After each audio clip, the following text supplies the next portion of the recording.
Don't mute yourself. Yeah, that's the Good first thing reminder. that shows up in this recording now. Thank you. That's That's the gonna first be. thing that showed up in last recording too, by the way. It is. Oh no, that's just gonna be the running gag. Yeah, that's the thing, though. Oh Christ! I'm gonna do it at least one more time. I almost guarantee it. All right. Well, welcome back to Eberron Space Race. Who would like to give this week's recap for inspiration? I think, Eugene, you did it last week, so somebody else give inspiration. Or somebody else come get this inspiration. Yeah, I can try to recap. Yeah, go for it. Okay. So last time we had just come back as Valerian got cured from old age, got a Benjamin buttoned, and we were off to the broken ship that we've encountered that made us go back to get the Greater Restoration Scroll, all that good stuff. Mm-hmm. We got back and we decided to kind of go floor by floor. There's a lot of flaming skulls and a little bit of will-o-wisps, but there was always something kind of like making a little noise below that eventually frightened almost everybody in the party except for I think Rick and Toad. He's frightened now. No, he's terrified Yeah. now. And yeah, so we eventually overcame our fears with a couple of calm emotion spells and some good old talking tos. We went downstairs and there was a nasty harpy Mm-hmm. with at least like 15 of, will-o-wisps, flaming skulls, and a couple of ghosts. And after a lot of fighting, the ghosts were kind of the last thing that we had to kill, and we were almost tapped out completely. Toad was two rounds into death saving. Rick kept going down, and Valerian was about to go down, while Alric was possessed.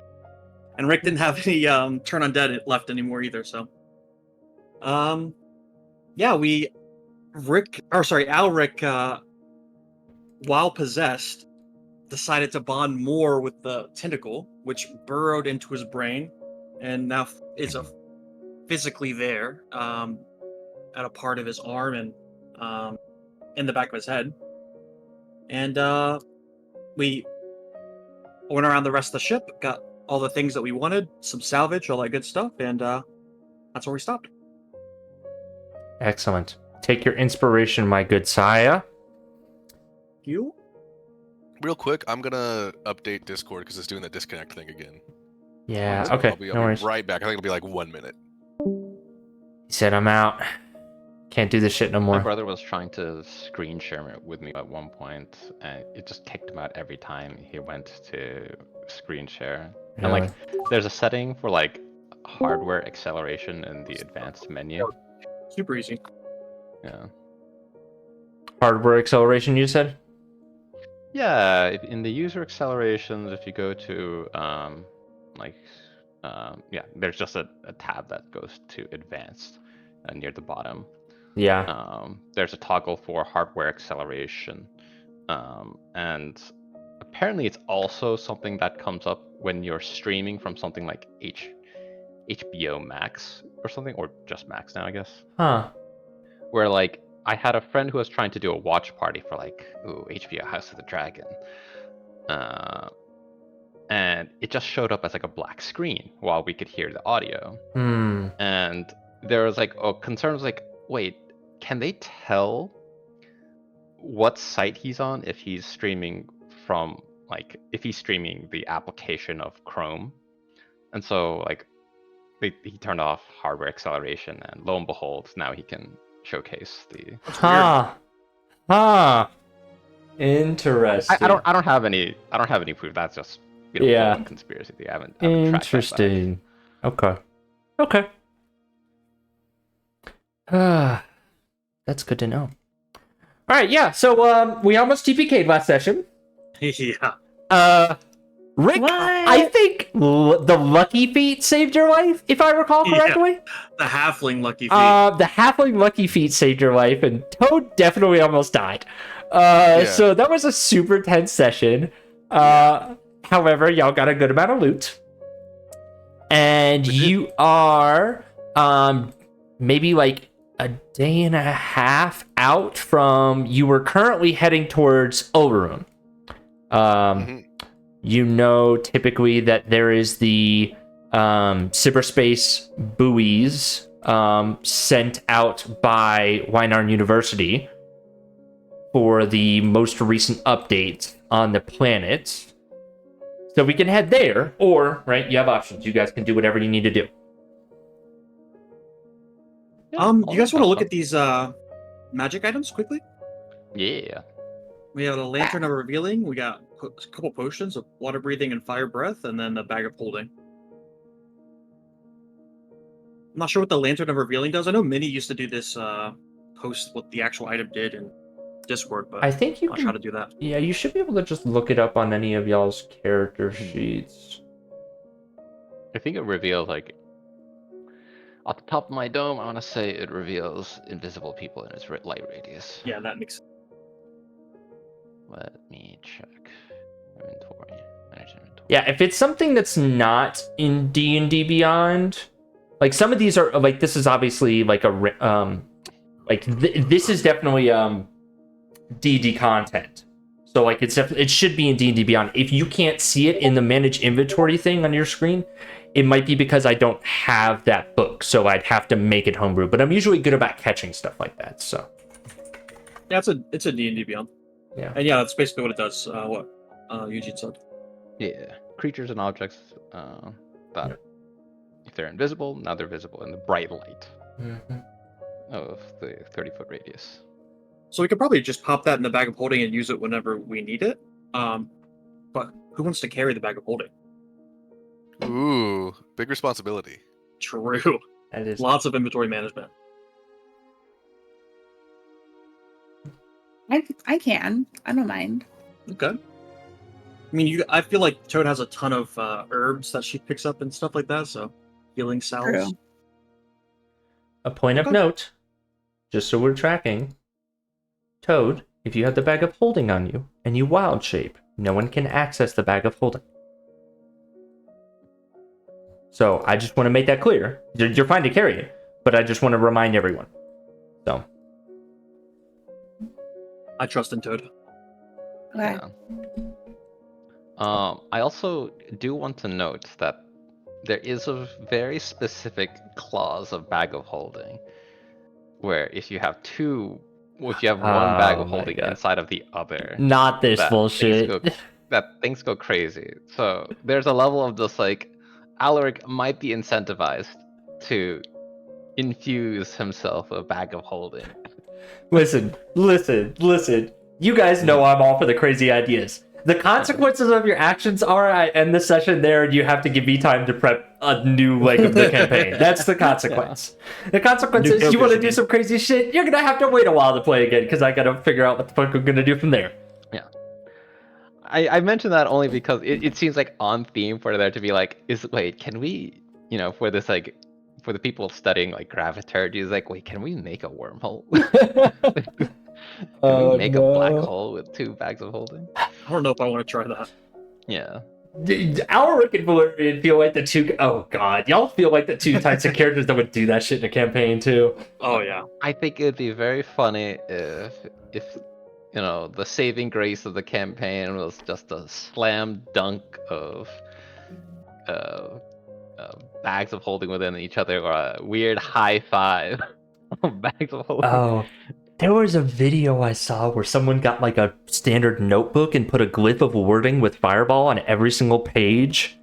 And it was just like 300 fireballs as soon as you opened up the book. Like, Little flip book of fireball. yeah. I mean, every time I get an artificer on my party, I'm just waiting for someone to try to build a nuke in D&D. So, Let's hope that doesn't happen in space. So I mean, it is a we're not homebrew the Death Star campaign. yet. It is the homebrew campaign. Yeah, I mean, you guys have already gotten genocide. What's destroying a planet? Yeah, Donnie of the Death Star is our next option. What's destroying a whole planet?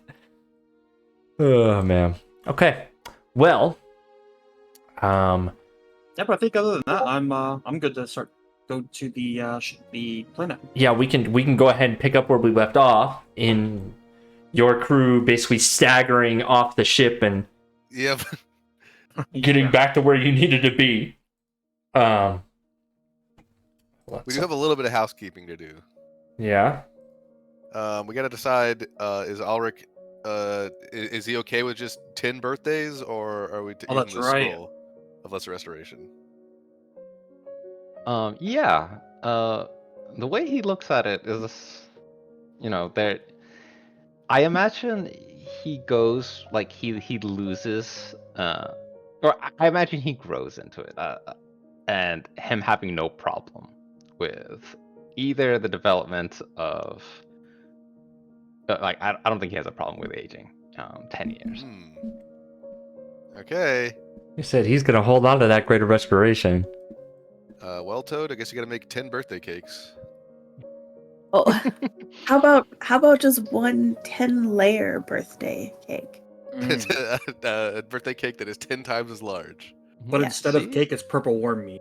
Yes. Is it okay if it's purple worm meat? We have so much of that to get They're through. really stretching the definition of a cake. Put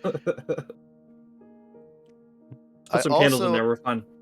I also have this book from the captain's room that I got. Oh, I don't know if this is still relevant. I think for sure it's relevant. I think I so. mean, something happened. I'm curious as to see, how it happened, how it got to that point. Do you want to read the captain's log? I mean, yeah, Okay. for sure. Okay. So this is not written up, so just I don't have a full-blown write-up for you.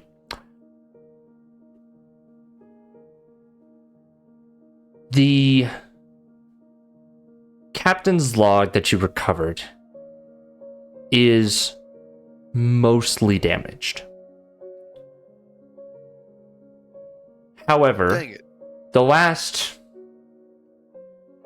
week or so seems to tell a tale of a ship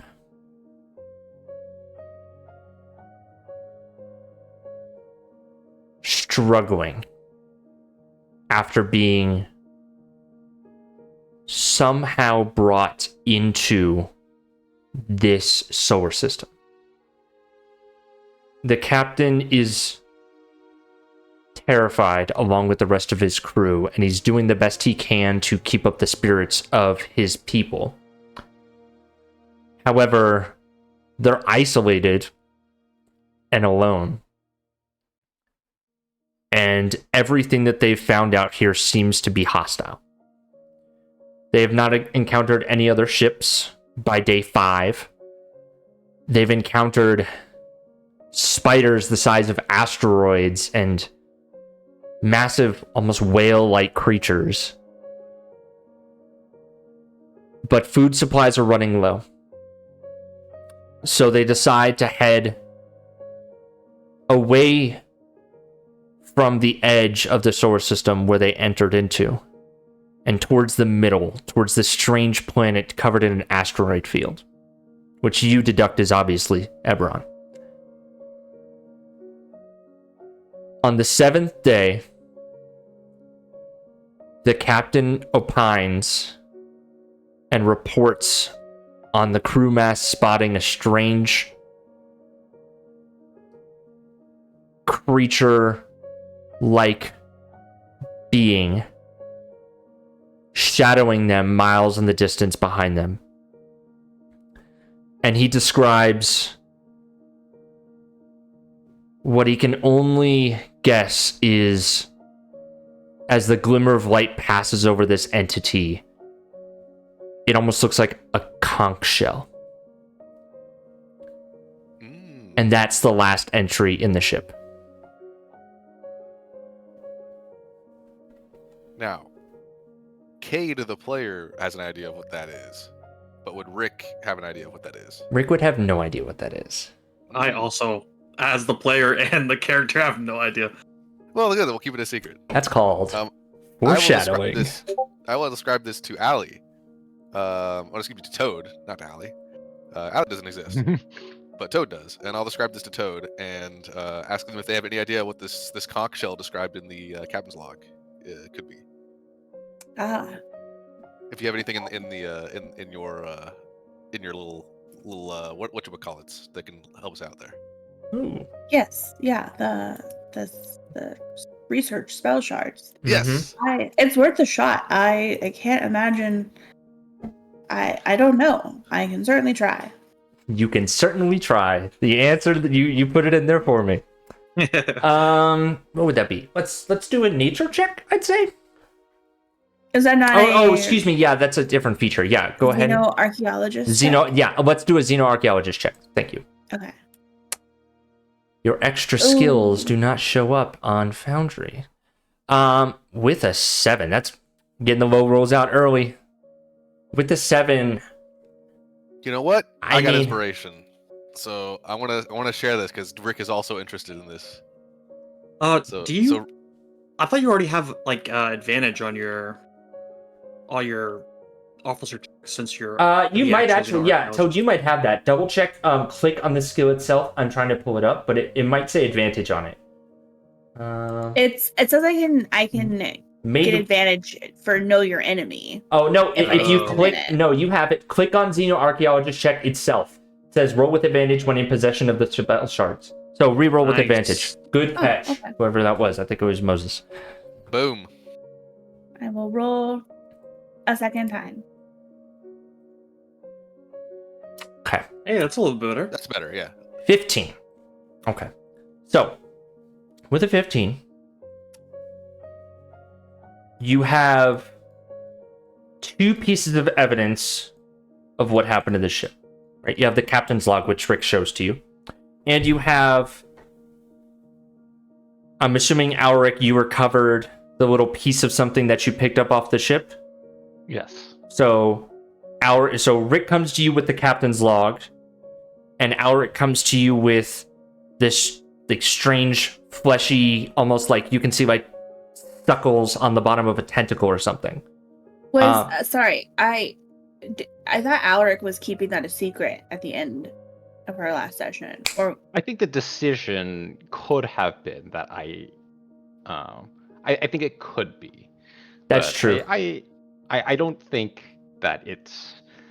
I don't think he's necessarily making it like these developments. secret. Yeah, you don't have I to don't think share it's something- everything, but you did spot the physical thing.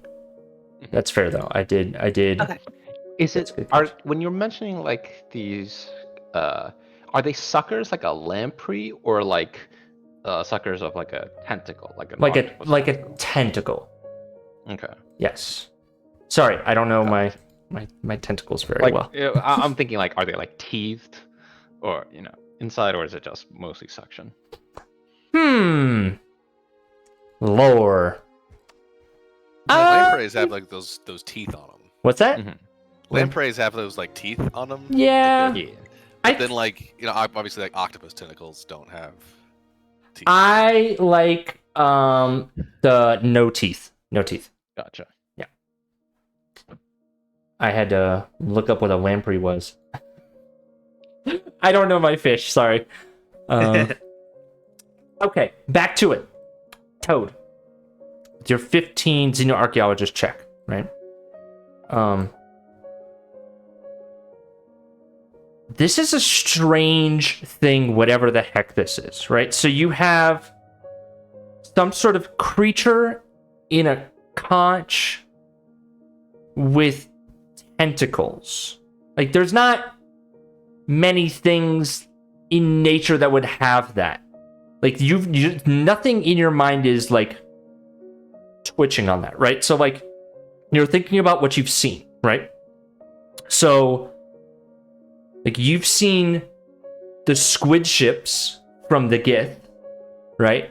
And you know what snails are, but you know this doesn't match the squid ships exactly. Gotcha. That's what you get Yeah. from Mode 15. Hmm. Yeah, Rick, I have never seen a creature that fits this description, but I am reminded a little of the squid ships. Maybe something like that, but Yeah, maybe it's like they just have like an aquatic theme to their ships or something. yeah. Or Yeah. maybe they would die of starvation and they hallucinated. It could be that too. Yeah, true. Maybe I mean clearly maybe seafaring folk, and I mean conches are beautiful, so what a great thing to think of as you're dying of starvation. Yeah, maybe. I mean, I don't eat. I don't understand. I don't know what that feels like. So have we decided what we're gonna do? Have we destroyed this ship yet, or what are we gonna do with the ship?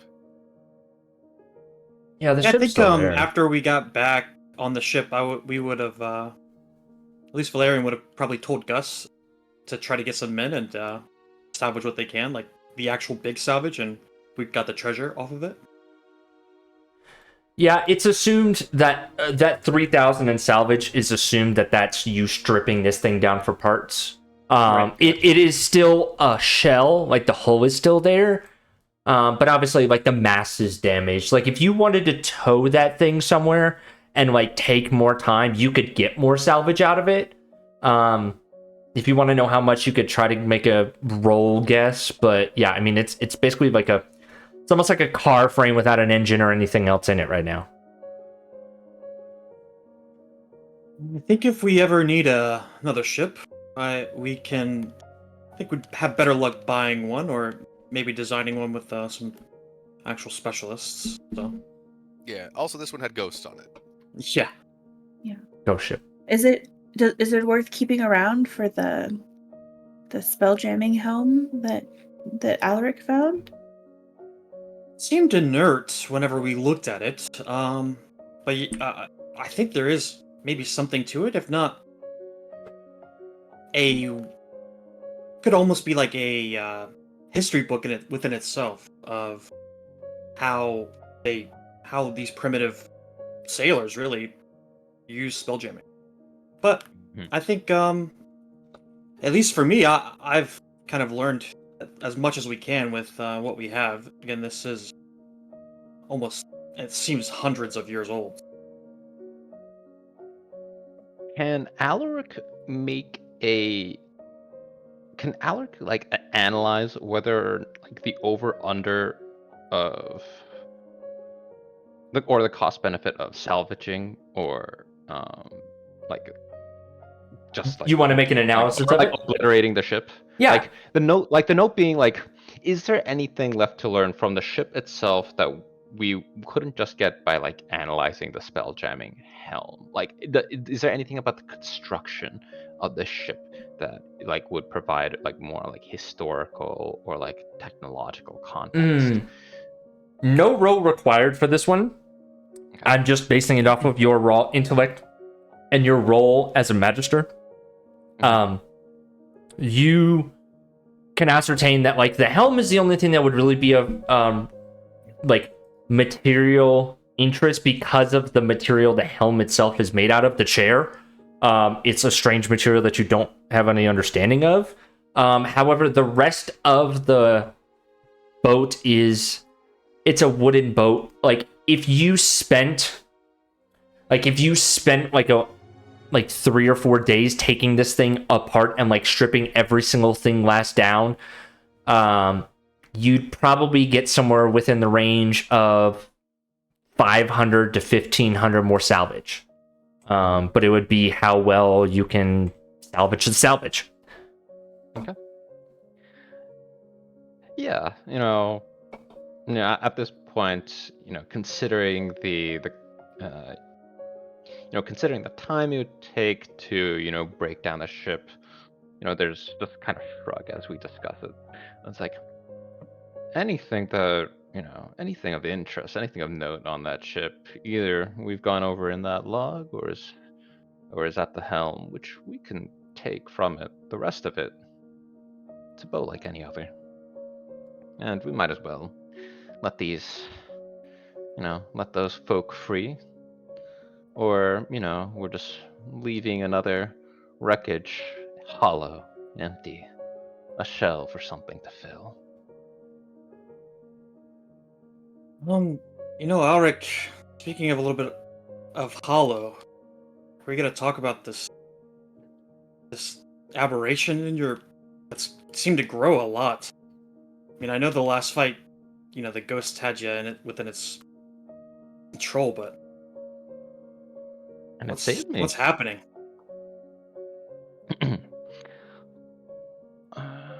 Let's see. How do I... There's like a moment, it's like, how do I explain this? And he looks towards his arm. It's like,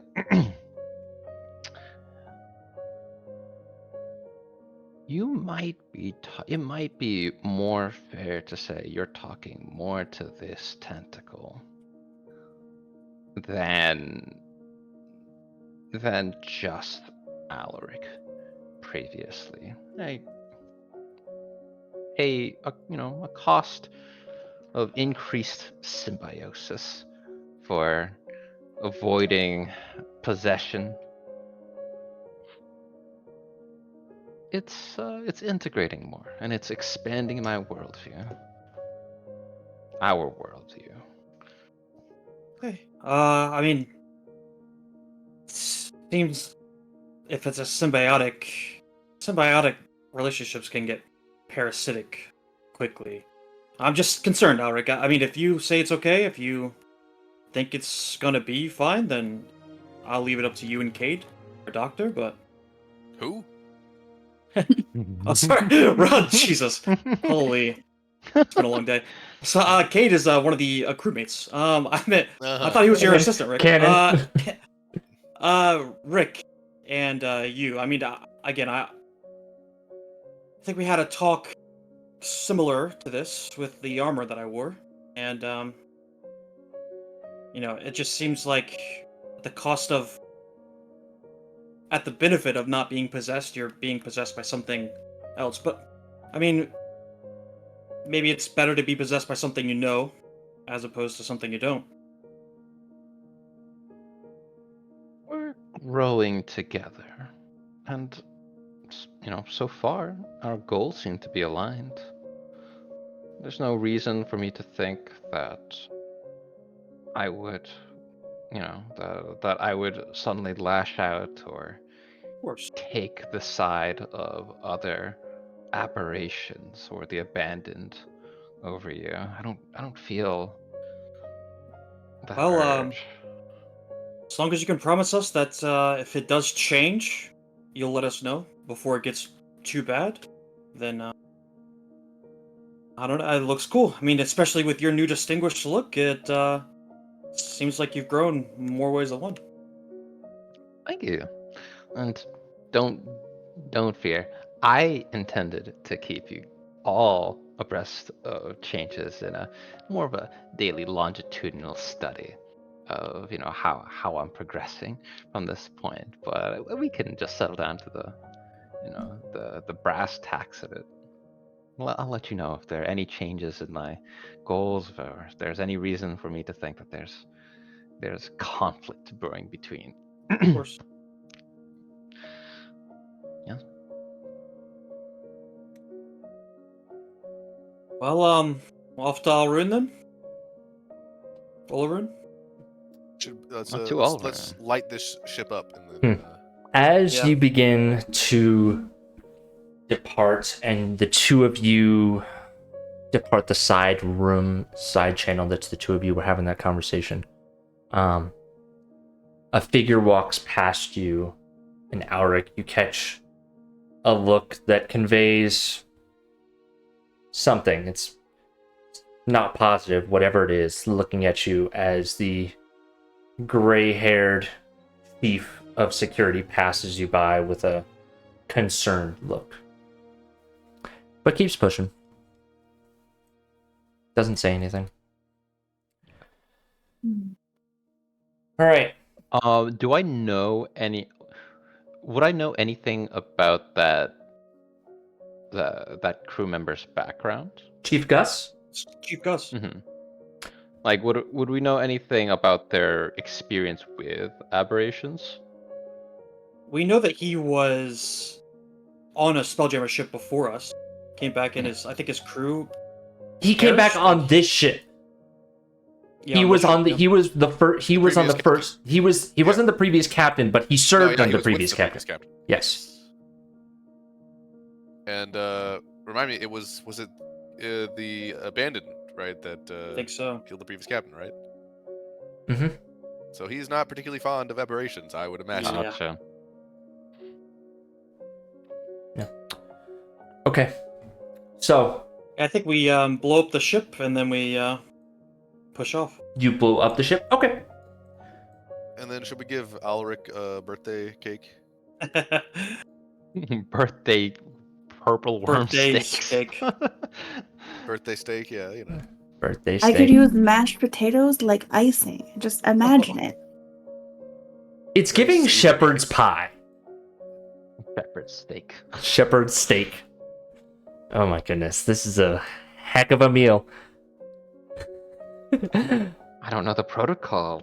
Do we share this, or is this all for me? I'm not super familiar with how people celebrate. That's up to you, I think. I mean, we generally look. You share a birthday cake. I don't know why you Right. wouldn't share a birthday steak. It's not like oh, here's your birthday cake. Now eat it all in front of us. Like that'd be kind of weird. Yeah, I don't want to necessarily watch you eat and stay on the sidelines. When Aaron used to Absolutely. throw me some birthdays, it was celebration, and I think that's what we should do. Aaron sings you happy birthday 10 times in a row.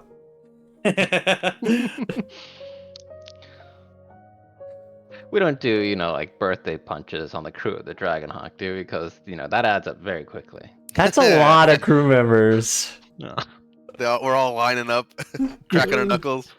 I think we've had enough punching each other since you were possessed by that ghost. Yeah. Yeah. So, it's going to take you the night to get to the cyberspace buoy. So you all can take a long rest.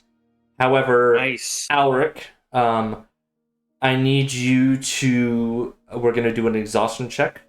So, do you currently have levels of exhaustion? I think you do, right? Or maybe I'm I don't wrong. think I currently have. No, I you was poisoned. Oh, you were before. hexed. I think I was like, what is that going on here? Valerian may have suffered. Yeah, I was exhausted. You were exhausted? Okay. All right. So go ahead and make me a. Let's just do a constitution check to see if you can get enough rest tonight with your skull still healing.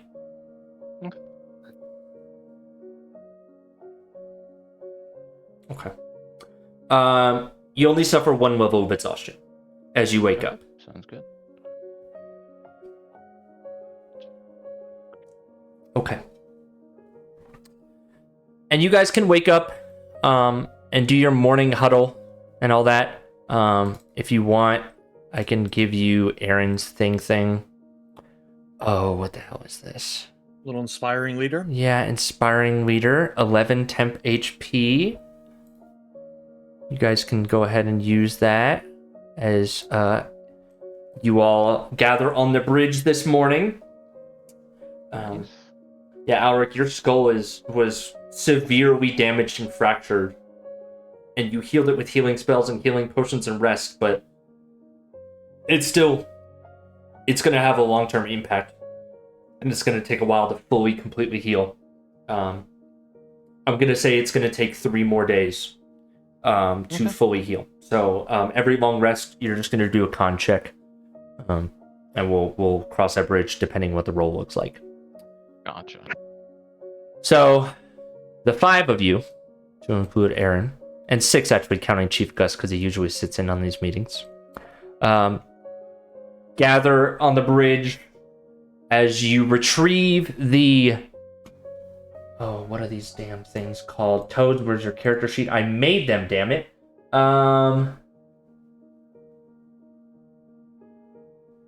the recording gem, the crystal recording from Weinarn University. So again, you throw the crystal up over the table, and a projection of like a 360-degree room is there. It's almost like you're standing in a hologram. And again, you see Professor Sorazia Auric from Weinarn University.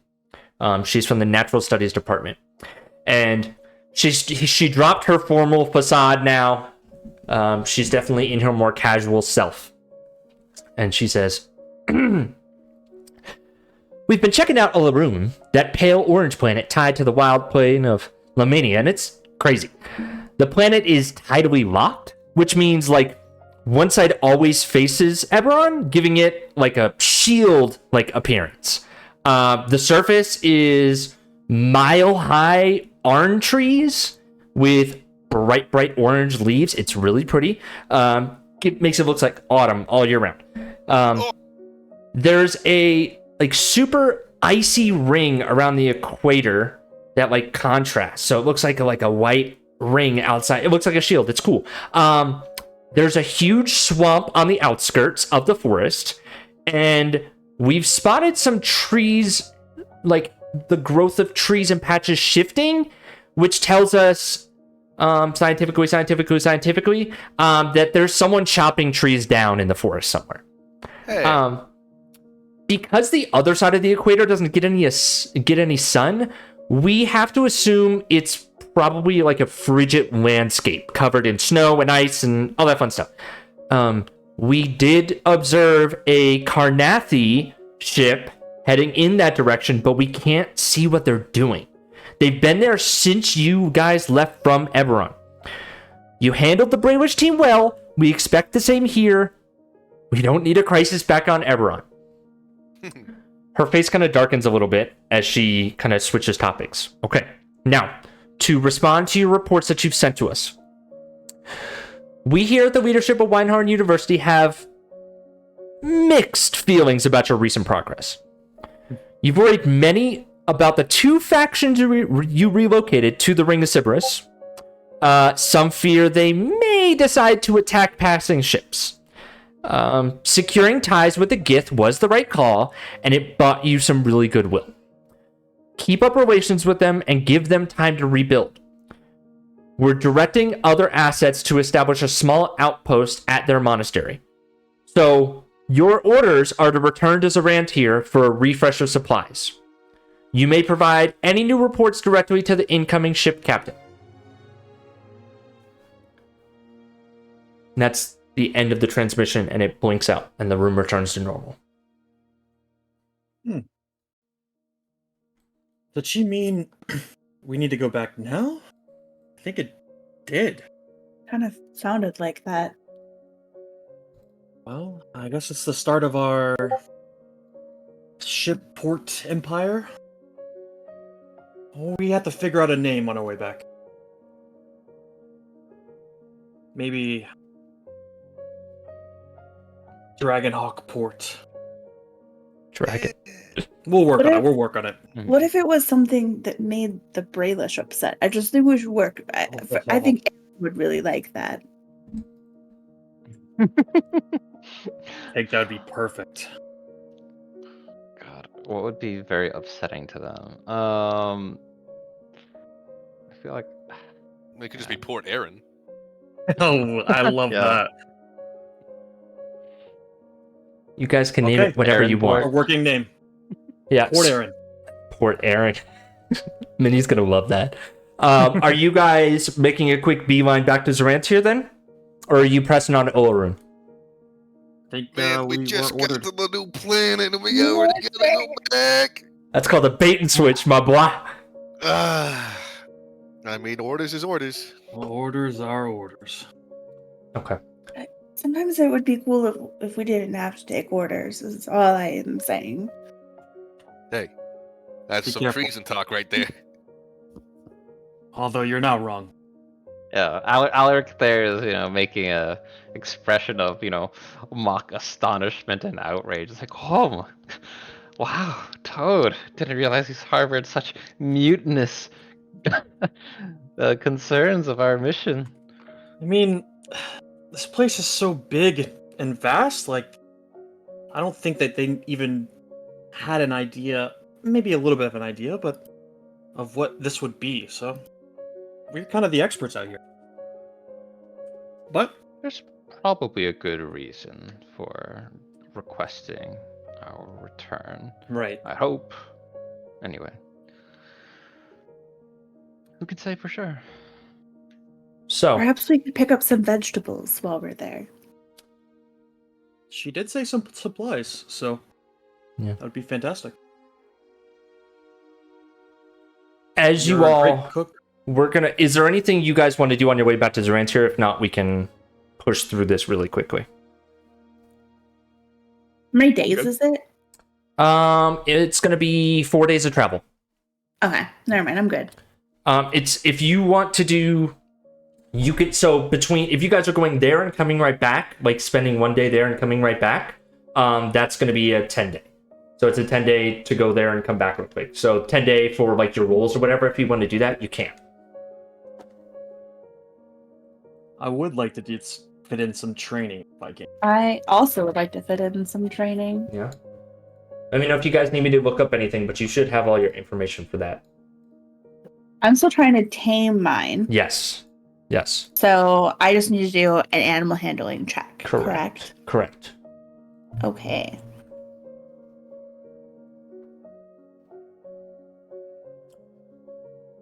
Great. Brutal. What's that Killing roll? 10? Is it, what's the DC? That is DC not the 16. DC. Yeah. Is Plus that, 7, wow. you rolled a 2, then a 3? Brutal. What? It's a terrible day Yeah, so but far. the highest you rolled is 8.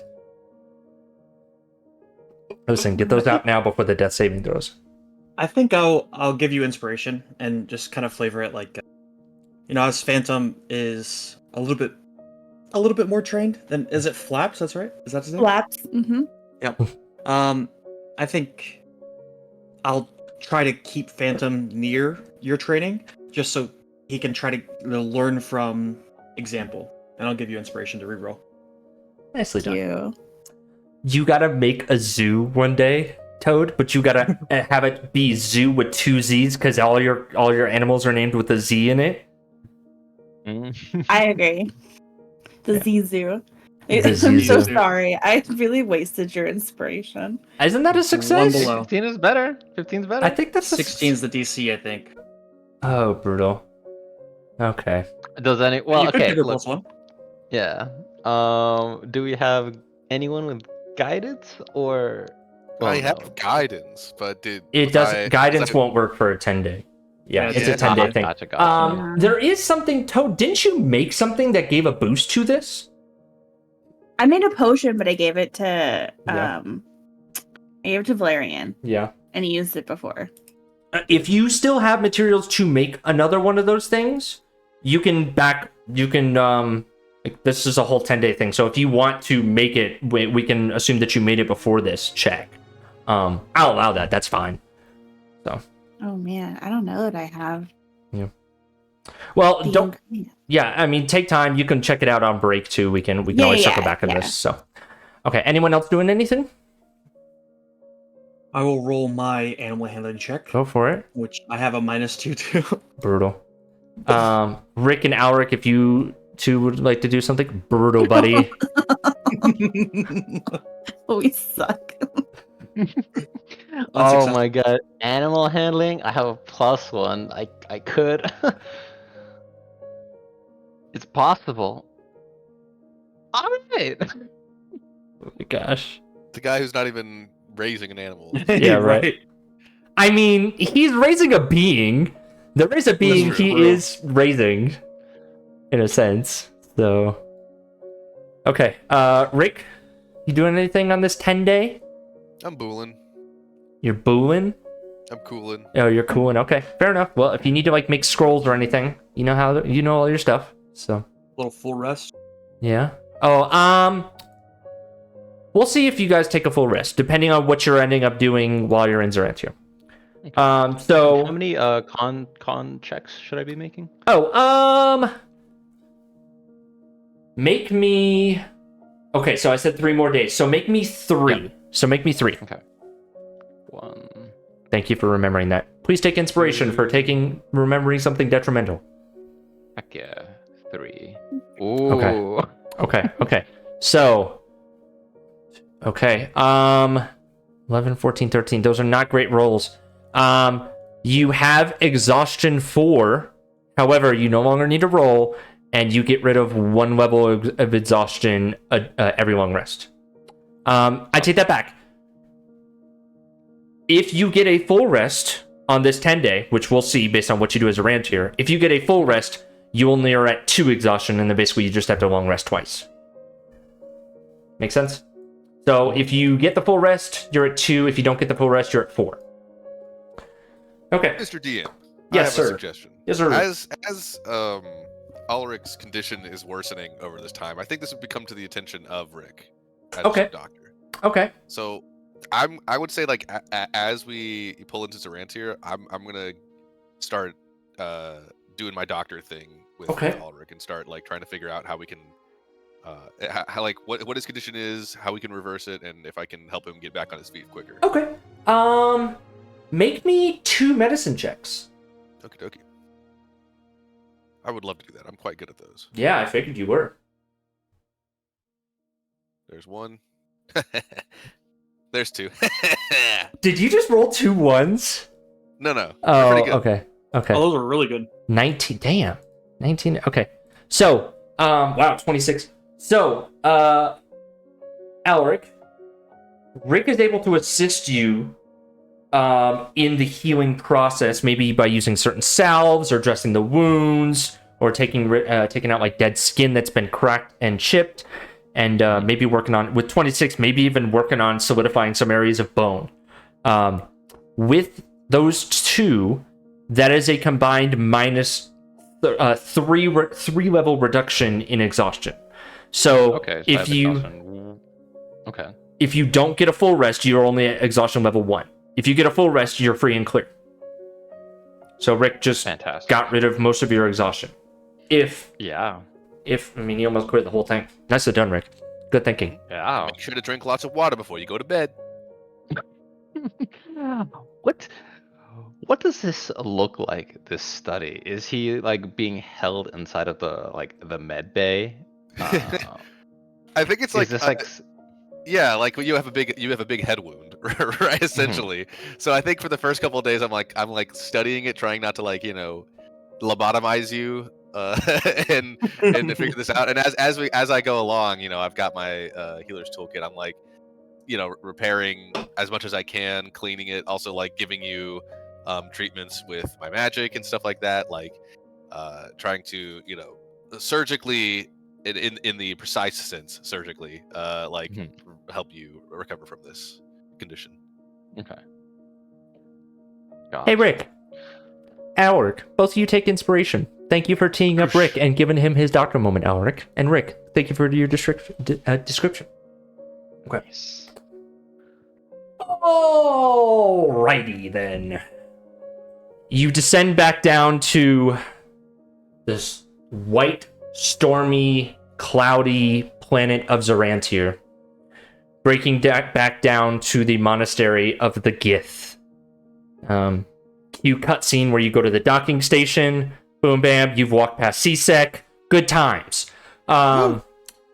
As you are stepping off the ship, you're met by a delegation of Ondarian officers.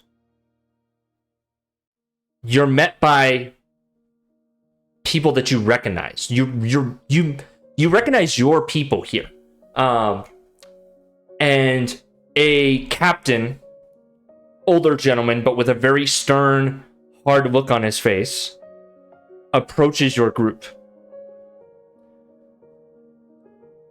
And as the 5 of you step off the boat, he gives a curt bow to you all and says, "Greetings. I am Captain Dorlane of the Wind Sailor. Captain Aaron, may we have a moment?" Uh-oh. Aaron kind of looks at you all, seems to make a deduction, and steps off with his captain while his officers kind of stand there, not looking at you all threateningly, but still there's some confusion here of how these people got here. And as now that you're in the hangar, you realize that the other Ondarian ship has finally made it to the first planet. The Wind Sailor is a massive tree with branches that stick out to the side. And when I say massive tree, I'm not talking about Oak Blossom Massive. I'm talking about the entire ship is the tree. Think Avatar, like big mother tree. And the branches are out to the side, and hanging from the branches connected to the base is 2 massive sails. So this is a much larger ship than yours. But Alric, you would know that this was created as almost like a pseudo colony ship. Very slow, very defensible, but not good for long distance journeys without constant resupply. So yeah, that's what you all see as Aaron is kind of talking to the captain off to the side. And obviously, you are greeted. Zephyr walks past you all, says, "I'll meet you back on the ship when we're ready to go. Someone just come grab me." And he walks upstairs to see the captain and lieutenant. And there's just a couple guards there who give you polite nods. Ooh la That is Yeah. a huge. I think that a lot of like Alaric's formality before is like changing, and yeah, like his posture and like returning his gaze, especially now that he's not just like on the cusp of being considered an adult in this, like physically being like he's close to like his his early 30s at this point. I feel like there's like a twofold difference in like his posture between whatever attitudes this like tentacle brings on, plus the fact that he's not, just, early 20s, and like the youngest of almost every social group in this mission of being a Spelljammer explorer. Mm-hmm.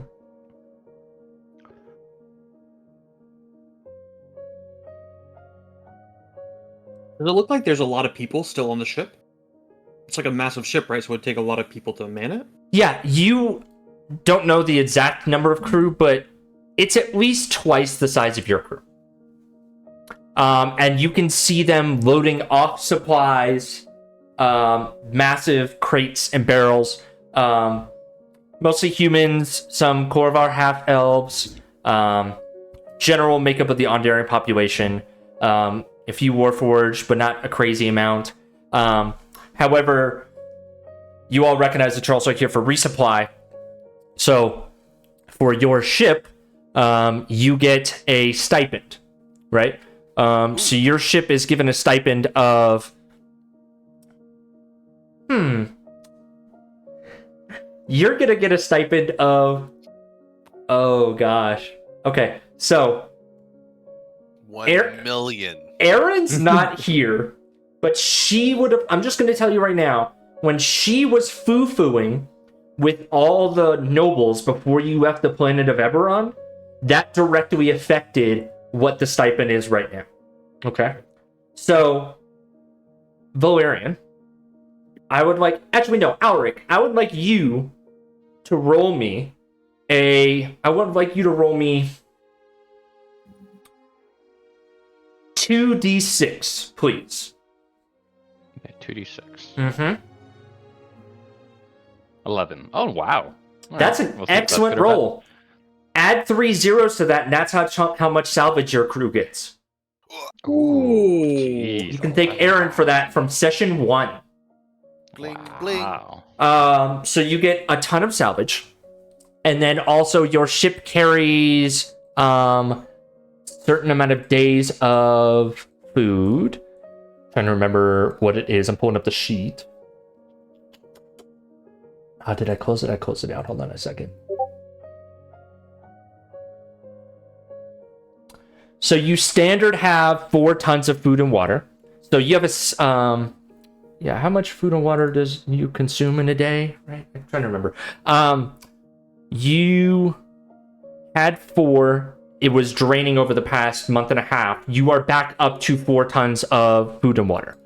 You guys haven't really came to a point where that was an issue. But yeah, your food and water are replenished. Your ammo is replenished. And you got a ton of more salvage. Yeah. And you are at a dry dock.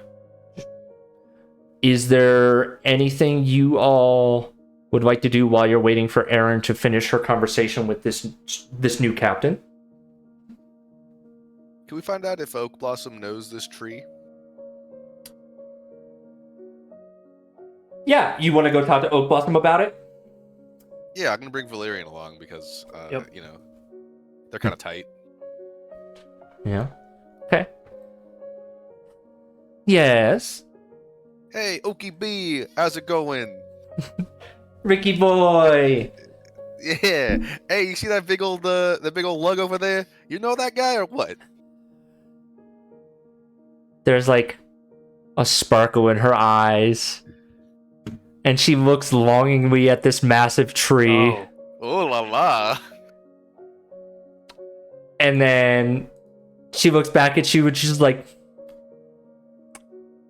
I've never met that man a day in my life. Maybe we should introduce you to, huh? I think I'm good. I think I'll just stay over here, work on my root trimming. My roots need hydrating. And we're getting in the water out here. So I'll just do my thing over here. It's a wash day. It's a whole thing. Sure thing. This is like super silly, but can I insight check her? Oh, please, go ahead.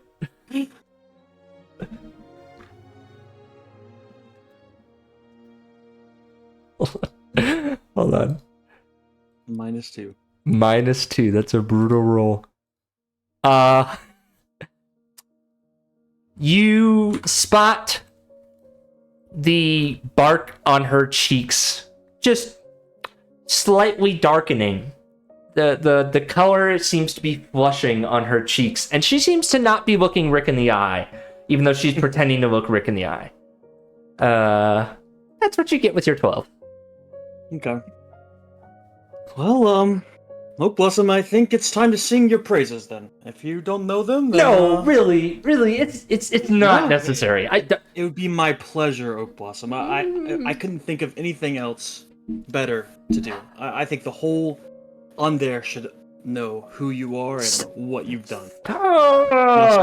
She like of Oak Blossom. She like reaches up and like brushes some bark like past her where you would expect her ear to be. Like, stop! Don't expose me out here.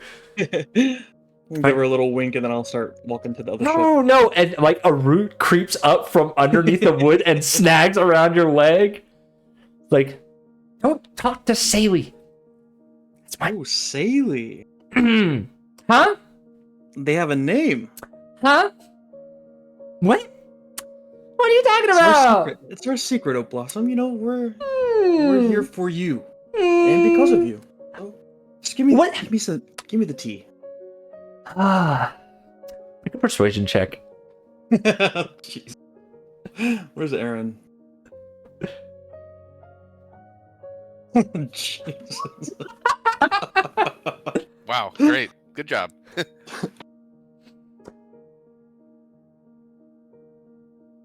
Oak Blossom snaps your neck instantly.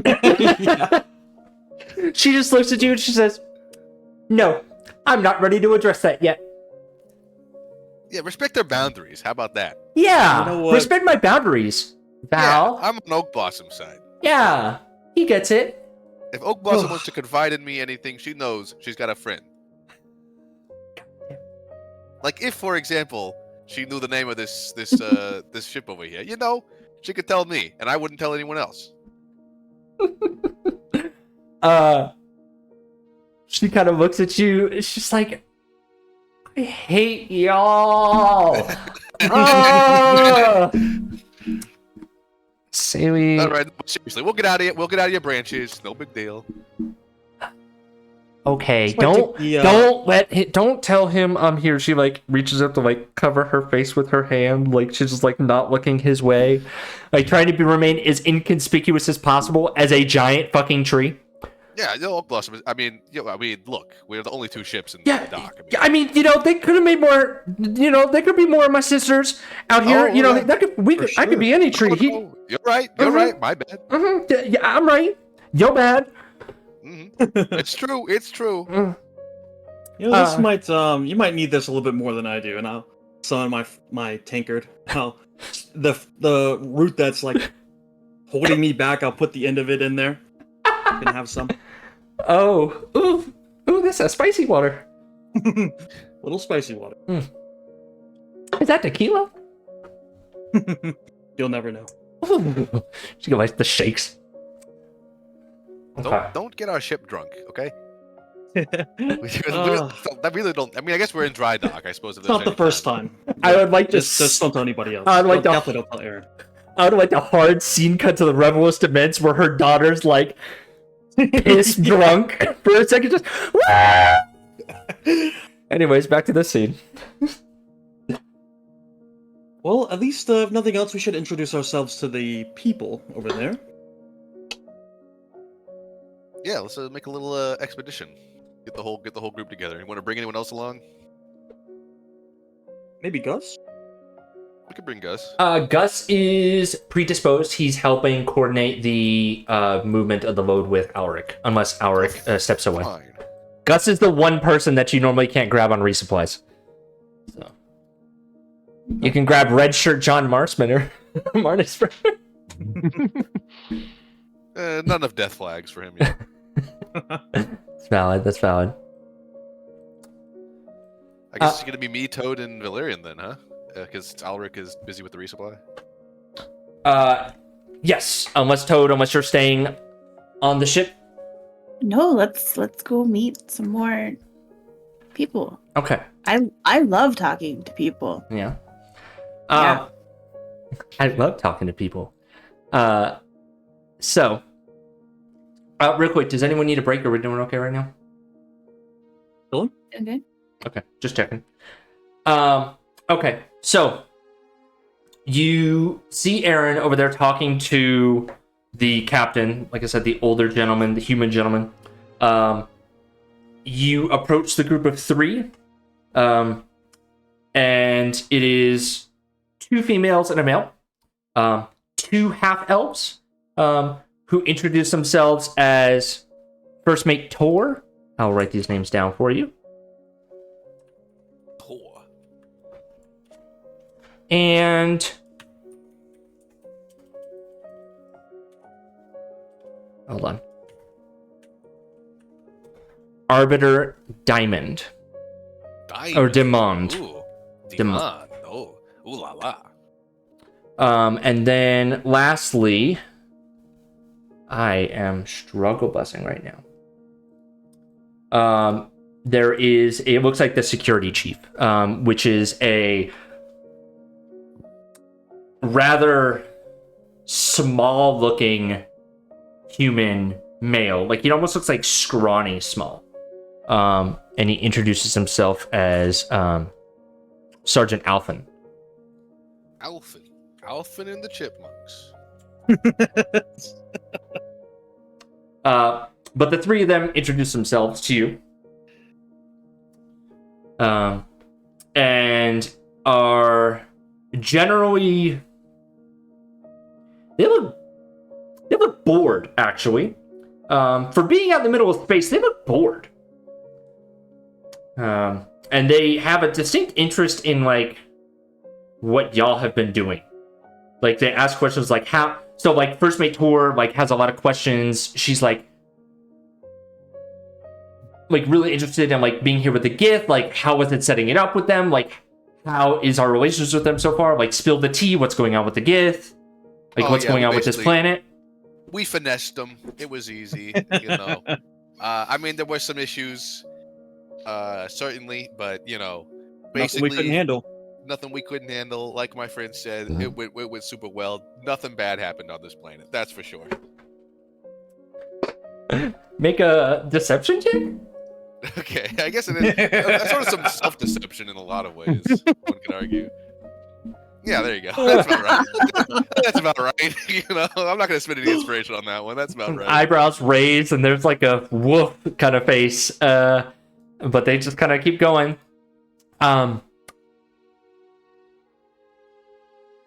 Did you guys pass by the asteroids with the Ring of Cerberus?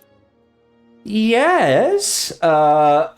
Arbiter Dimmond is like, yes, we did. She looks like a little nervous. She's like, it took us a while. I don't know if you know, but asteroids move and collide with each other. And your ship's so big, I guess it had some issues. It's been a long time with repairs. We left. You guys are the second crew, right? Right. Yeah. We left before the first crew. Oh. So, Okay. it's been a long time. It's good to finally step on solid ground again. Yeah. What's new with you guys? What are you guys about to go do? What's going on with? They're like gesturing over to like the captain. Like, what's going on here? Do you know? What's the tea? Well, actually, we don't. Not precisely. If nothing else, it has to be Aaron's. They're singing Aaron's praises. Maybe getting catalog of what has happened thus far, but nothing bad. I hope. Hmm. Yeah. Do you guys know anything? Make a charisma check. You can do Valerian, you can do it with help from Rick and Toad. So Toad, are you just standing there wiggling your mustache and building your cape? Yeah, I imagine Toad's just watching. Oh. Sergeant Alphin, the small, scrawny guy, who looks like maybe in his mid-20s, max, kind of looks over and is like, I didn't want to say anything, but I've been given orders to prepare the brig if necessary. I don't know what that's about. Ooh, that's Alpha? interesting. It's not for Aaron, right? I don't know. I can't be good. Is there something y'all did wrong? On this Nothing. planet? We actually reunited a family. We helped a community, and actually 2 communities. So I think we've done nothing but good things. But Alphen, is there anything else? They can't take Aaron, who's helmed this entire adventure for us.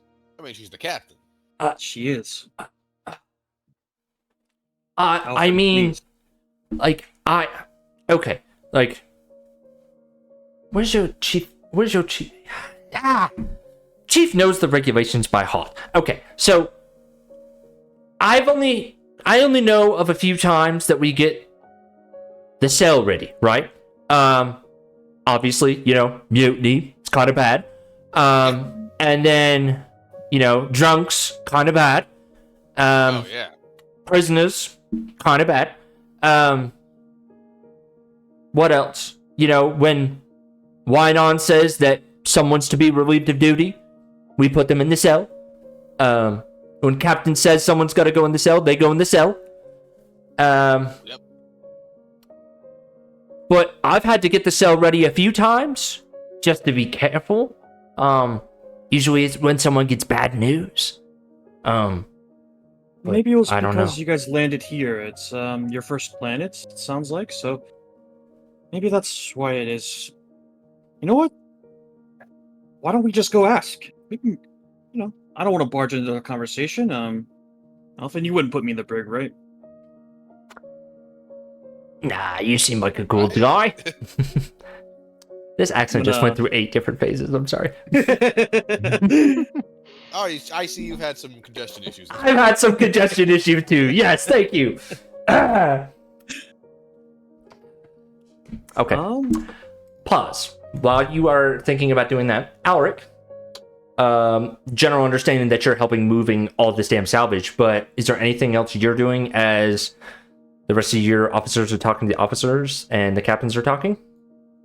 So Gus is still on the ship, right? Gus is walking. Yeah, he's on the ship and is like directing people to where they need to go. At a moment that doesn't interfere with either of our work, I would love to have Alaric speak with him. And it's like, I did I notice a tick of concern? Chief Gus has his back to you and is like discussing to people and like waving people on, kind of like a traffic director.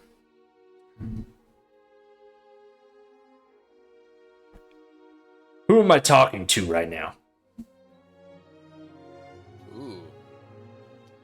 Well, it's like you're speaking with Alaric.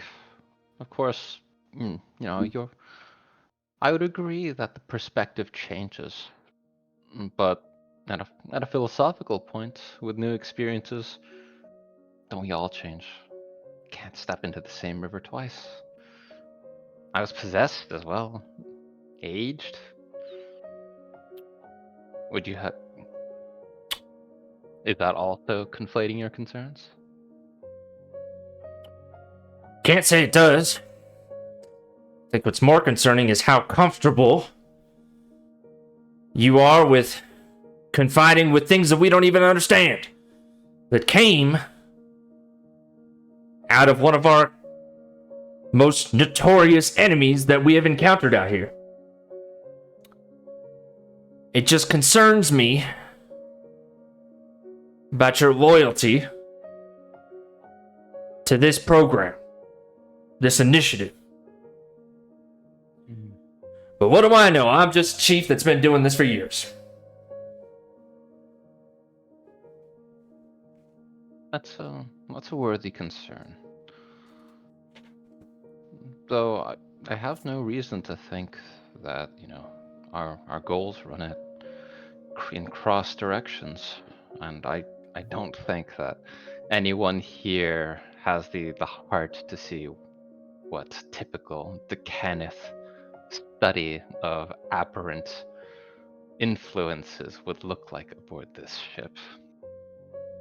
Think of this as self-study. This is something a scientist performs on themselves so that we could all discover. Kind of like looks down. Like, yeah, you might be right. But, I'd feel much more comfortable about the safety of the integrity of my ship if the person who was keeping our ship moving was not doing self-experimentation at the same time. But what do I know? I'm sure that, the folks back home know all about this, and you're telling them about all the crazy shit you're doing, and they're giving you the green light, right? There's a note of just like, even convincing them to be on this ship was its own debate. Sir? There's a moment of note. It's like, I don't think that the integrity of the hull, or the performance of the Dragonhawk, will be influenced by what happens here, or what happens with a gaining of new magics, new arm. In fact, I did more damage to this hull with my study of graviturgy. I pushed the Dragonhawk, further, far further than our standards of speed would allow.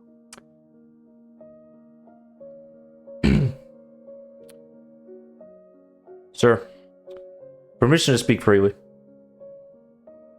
Of course, Chief. I think you're an arrogant dumbass. You're a genius. You got us back in, what, 24 hours? You kept our pilot alive. But I'll tell you what. There's an old saying. Power corrupts. Absolutely. I just want to... There's a note. It's like, it's like, it's so freeing to hear that as a member of the marked houses of Eberron. From another perspective, not to discount yours. Let me frame it thusly. Competition in the system necessitates the steps of ingenuity and of gathering power. If any, in the effort to keep this ship safe, in the effort to keep everyone aboard that other derelict craft that we were on, I did my best to avoid complete disaster in there. And at the moment, it succeeded.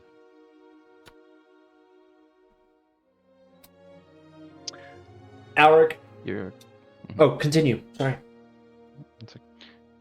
Your caution is noted, Chief Gus. So, I was arrogant even before I had this. Alric, I have made a change in your D&D Beyond character sheet. Ooh. The change that I've made in your D&D Beyond character sheet is I have made the skill variant rule adapt to your intimidation rolls. From now on, you no longer use charisma to roll intimidation. You use your intellect. You use your dark, almost mad scientist mind to scare people. And with that passive 15, Chief Gus stands down from the conversation and doesn't engage you further besides the necessary talk. Gotcha. All right. Pan back over to the rest of our crew. As you all... Well, Go ahead. we need to find out what's happening with Aaron. I say we're part of the crew, we're officers, let's just go ask. I agree.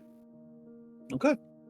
As the three of you approach, it seems like the conversation is ending as you approach.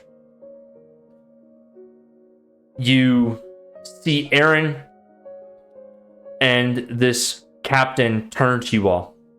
And Captain Jorlane has a stern look on his face. Not angry, but stern. A serious look. Captain Aaron turns to you all.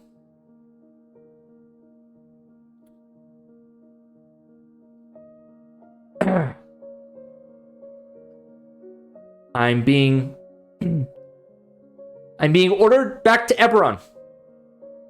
What?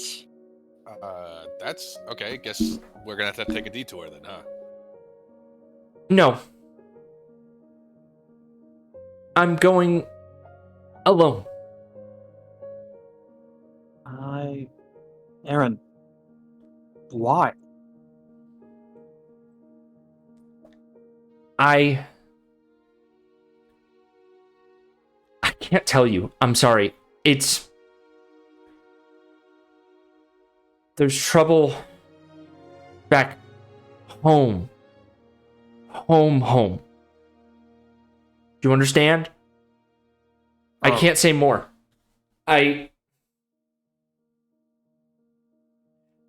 I'm more risk to you all staying here than leaving. This is... Molly, if there's trouble back home, we can help. We can go No, together as a team. They won't.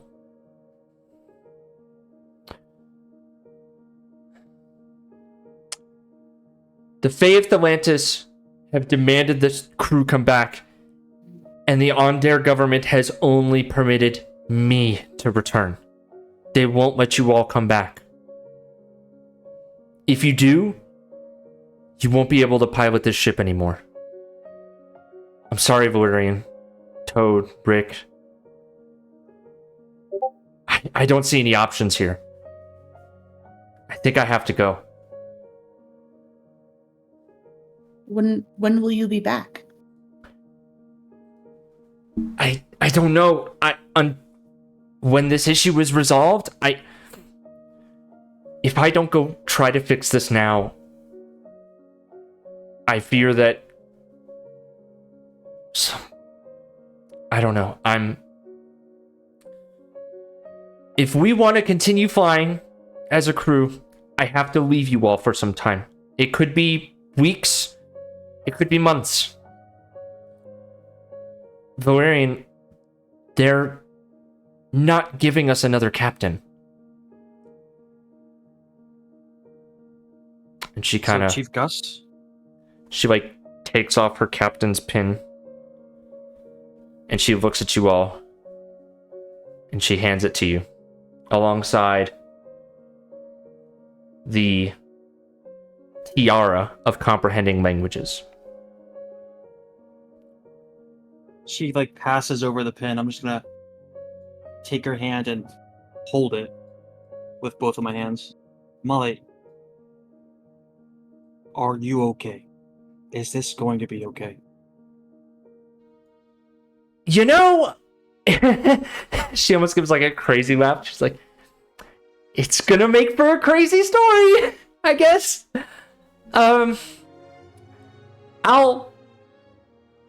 try to send messages, I think. Maybe. I think I can. I wish I could tell you more. All of you, really. And I'm sorry it has to be like this, but I have to go with Captain Jorlane. I'm sorry. They're taking me now.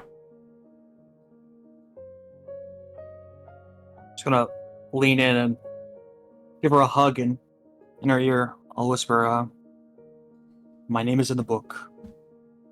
Send me a message if it goes south at all. Fuck this trip. We'll come back. She bites her lip, eyes wet with unshed tears, and gives you a quick nod and turns to Rick and Toad.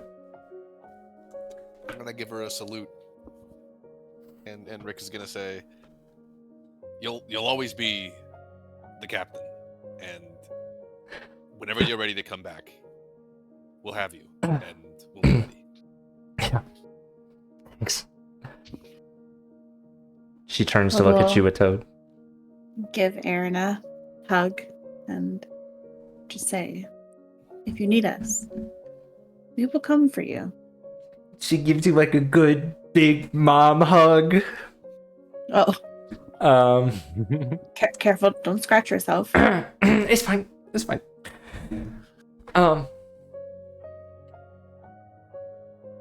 Take care of Alric. And it's at that point, Alric, if you want to stay in the ship, or if you want to come say goodbye, you sense something going on here. Okay, yeah. I would like Alric to be present to say his goodbyes. I think kind of sensing the gravity and the people's posture and a dynamic in the room. There's a moment of concern.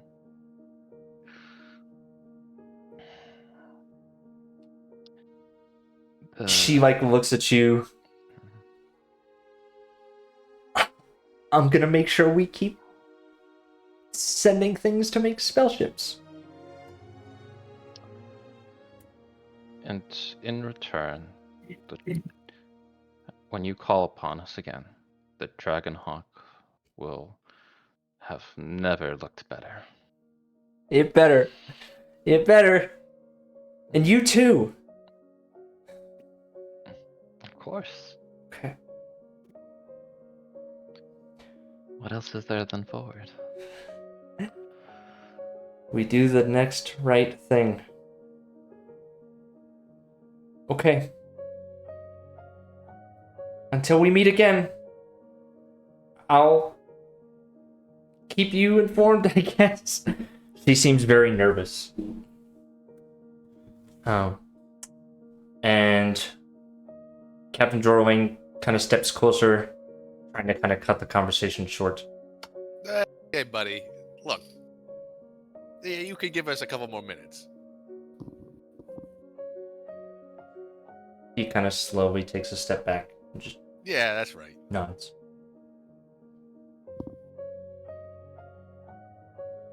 I think Valerian will kind of stand at attention as he remembers from the military days, and will start to salute. Captain? And she like stands up, like eyes clear, gives you a salute back, says, "Captain, you have the ship." I'll keep it well for your return. Don't let Oath Blossom boss you around too much. It's really her ship, if nothing else, but I'll try. You do that. Keep in contact, Amale, please. I will.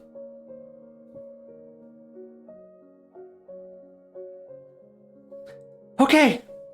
I guess I gotta go back.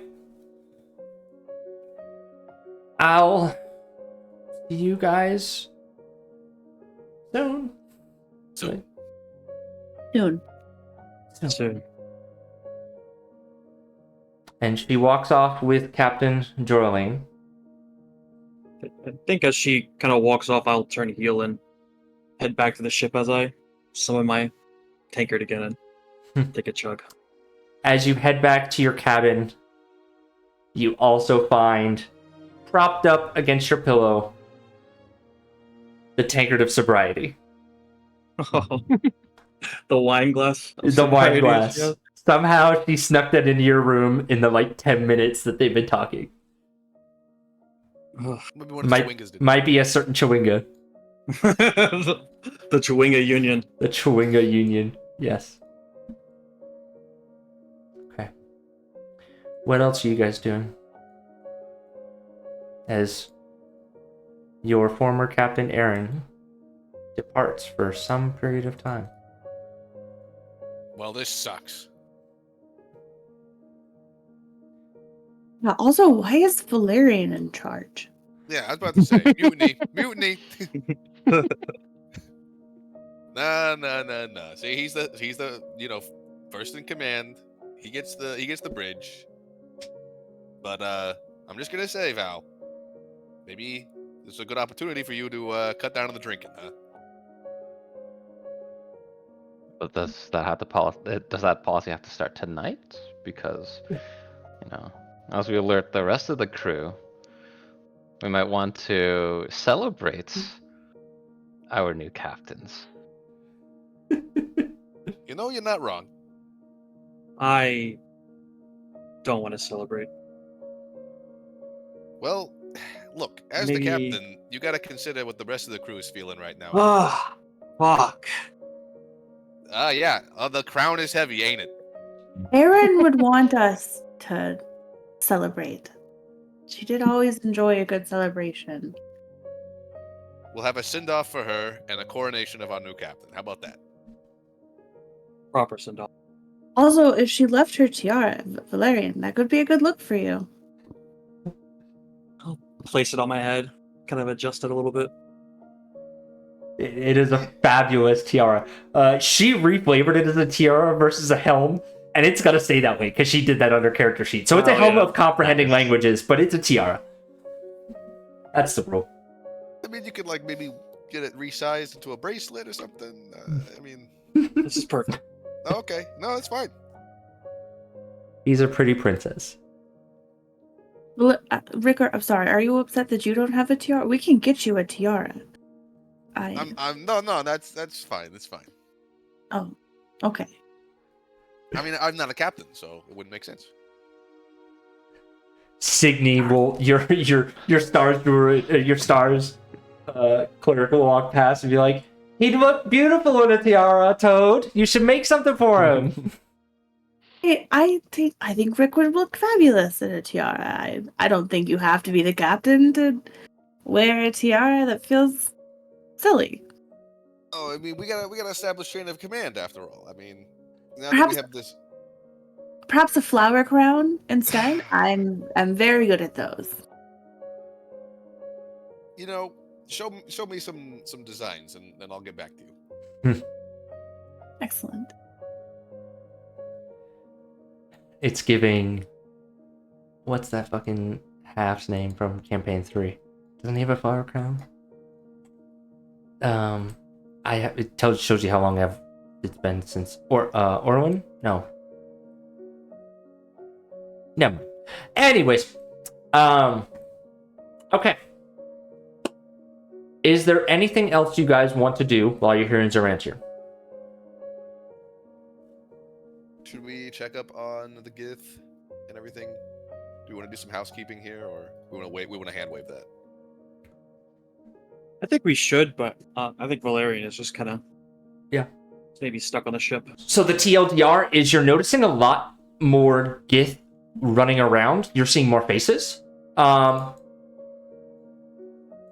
If you want to talk to the captain and lieutenant, the skinny is that they have received the first expedition from their home plane to this side as sort of like a scouting crew.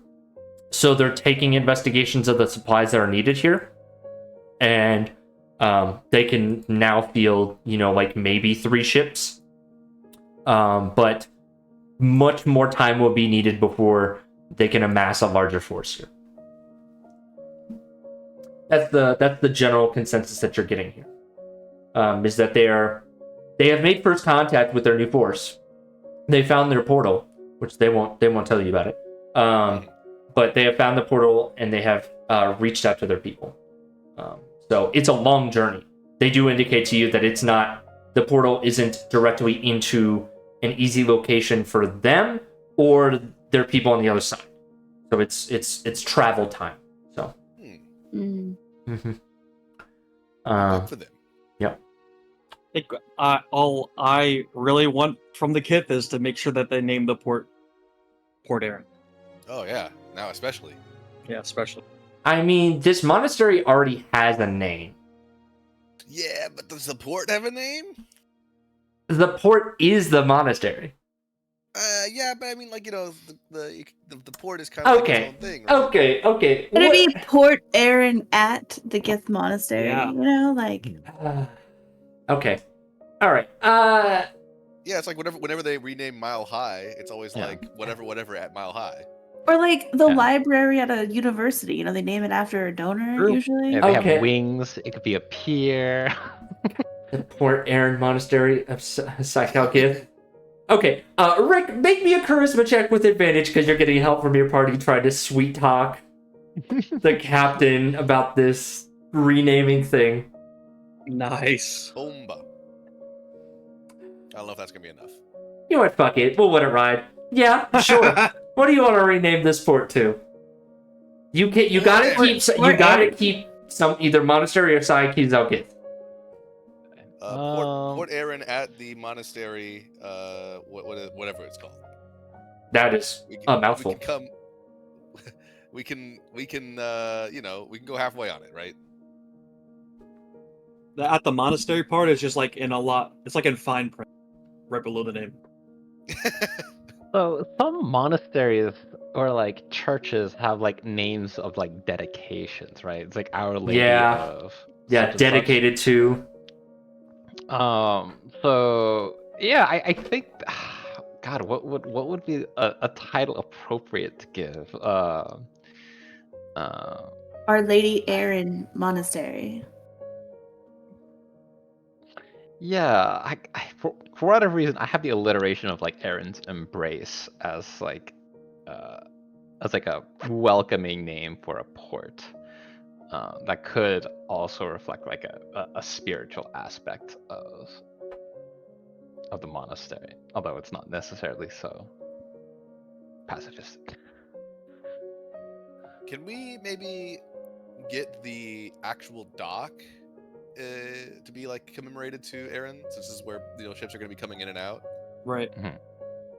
Okay, so like the monastery is still Sidekid Zalgith, but the like dockyard is like Port Aaron Dock or something like that, or just like Port Aaron or Aaron's Embrace is the name of the dockyard or something. Yeah. If we're going with the dock, I was thinking just like Aaron Port or like Aaron's Embrace or Port of it. Yeah. Yeah, you We guys get tell like me. a big, like obnoxious sign that says the name of it. It's like the first thing people see when they disembark. Okay. Yeah. All right. So what are we? I've heard Aaron's a base. I've heard Port Aaron. It's y'all's pick, not mine. What do you guys want? I mean, I like Aaron's Embrace. I like Port Aaron too. Keep it simple. Is simple the most Aaron thing, though? True. Very true. It's not. Yeah, Aaron's exactly. Embrace definitely feels more on brand for Aaron. Okay. The port is now labeled as Aaron's Embrace. All right, there you go. Congratulations, Nice. you have now Perfect. convinced the gift to add Aaron's name. Aaron, Comma. Minnie, you're Look at that canon in the tapestry. world. We need like a tapestry of Aaron hanging from the walls of the port as well. Yeah. Oh my gosh. Okay. Anything else you guys want to do while you're here? It's assumed that you guys are here for maybe a day or two, just enough time to resupply and get what you need. I think Toad probably spends some time down in the like farm level Oh. and spread around some more plant growth. Oh yeah. I like that. Take inspiration and roll me a herbalism check. We have herbalism on your character sheet, right? Yeah. Yeah. Go ahead and give me an herbalism check. Ooh. Good Ooh. roll. Okay. Be helping with the surge in fruit capacity and new faces. They've got a lot of empty beds that'll soon be filling up, so you're helping with the growth of the plants that are really being built out of a sky floating monastery.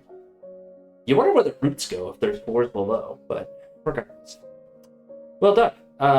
You are getting better and better at sowing seeds. You know, the gift opine that you have a good opportunity to become a farmer if you ever want to go down that route. Sounds nice. Maybe. Farmer Toad. I have grown my own herbs previously. Yeah. Interesting. Okay, what else are you guys doing?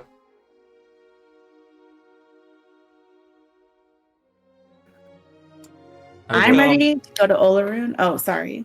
No, I mean, yeah, same. I think I was just gonna say at the end of the day, I think whenever we have like kind of the celebration and everything, I think Valerian would just kind of make it apparent that it's interim captain. Yeah. Zephyr actually is the one to approach you, Valerian, as you stress interim. And he just says, people go and people return. But just because someone has filled a role that you now fill doesn't mean that you can't try to step into the shoes. Big Don't- shoes to fill, Zipper.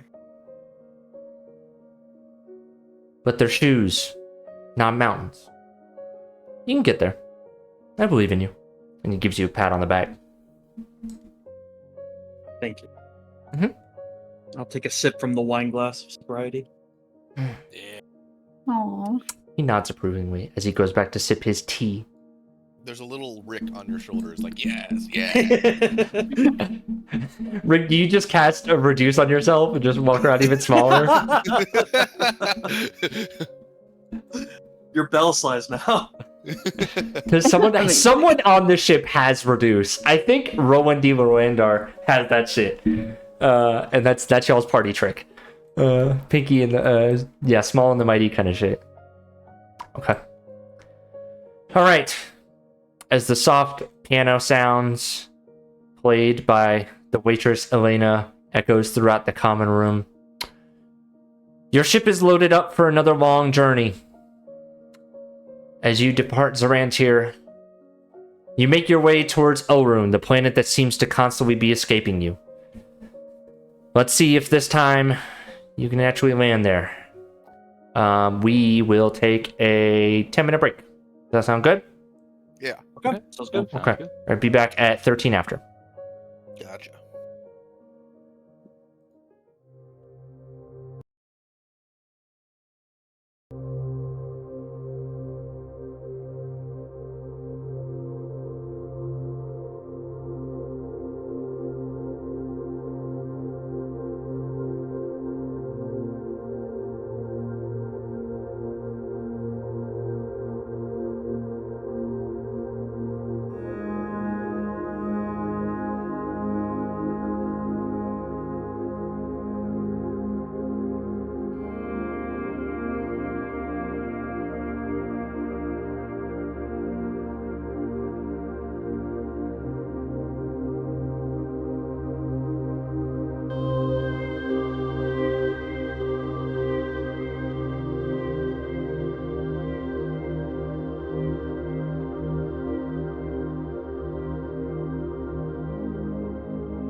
Let me unmute myself. I was gonna say that exactly. Coming back Make off sure this you're muted. recording. Gotta fix my OBS shit. Okay, I think we're good.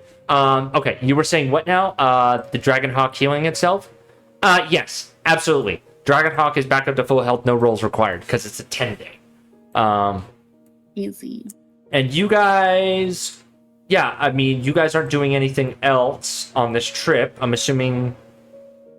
Like, we're not going to make you roll a random roll this time around. So... It is a 10-day. You know what? Yes, I will allow a full rest. You guys are losing Aaron's temp HP things anyways. So, yes, you get your full rest. So that is...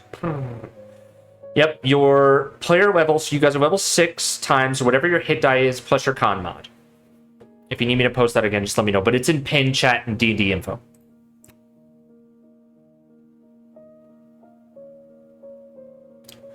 Okay. So 6 times like the D10 of the hit. Yeah.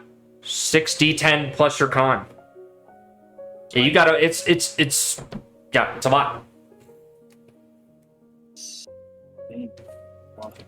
62 temp HP. Full rest is a big deal. And Alric, you are no longer fully exhausted. You all get all your hit die back. If you have any items that recharge on full rest. Oh, your die, your domain dice. That's the word I was looking for. Your domain die recharges, which is now a D6 instead of a D4. Right. Yep. Shout out Matt Colville. Okay. Oh, so we roll the 60-10. Okay. Yes, you rolled a 60-10. Okay. Thought it was just 62 HP. I was like, that's a lot. Oh, no. You gotta roll it. I did it for my own hit dice. Yes. Is it just blanket 6? Okay, got No, it. yeah, it's your hit die. Yeah. So he has a D10 for his hit die. I think everyone else has a D8. So, yeah. Okay. Yeah, pretty good numbers here. Damn, Alaric, you rolled good. Yeah, he did. Yeah. Okay. Yeah, pretty good rolls in there. 228s, 38, 20. You guys all three y'all rolled 28? No fucking That's way. so funny. No fucking way. That's That kind of is- crazy. All right. Okay, well, you guys have already indicated what you're doing for the downtime activities. The ship's journey back to the edge of Olarune is relatively uneventful. So, as you approach, right, you're seeing this like pale orange planet as you approach this, the planet of Olarune. And like they described, massive trees with bright orange leaves. And it appears to be tidally locked and not rotating at all as you all approach. Well, I'm gonna say that our xenobiologist should maybe help us look for a place to land. Yeah, I can definitely take a look through the telescope and see if I can perceive a safe place. Okay. Go ahead and roll me a perception check with advantage. Oh, with advantage. Yeah.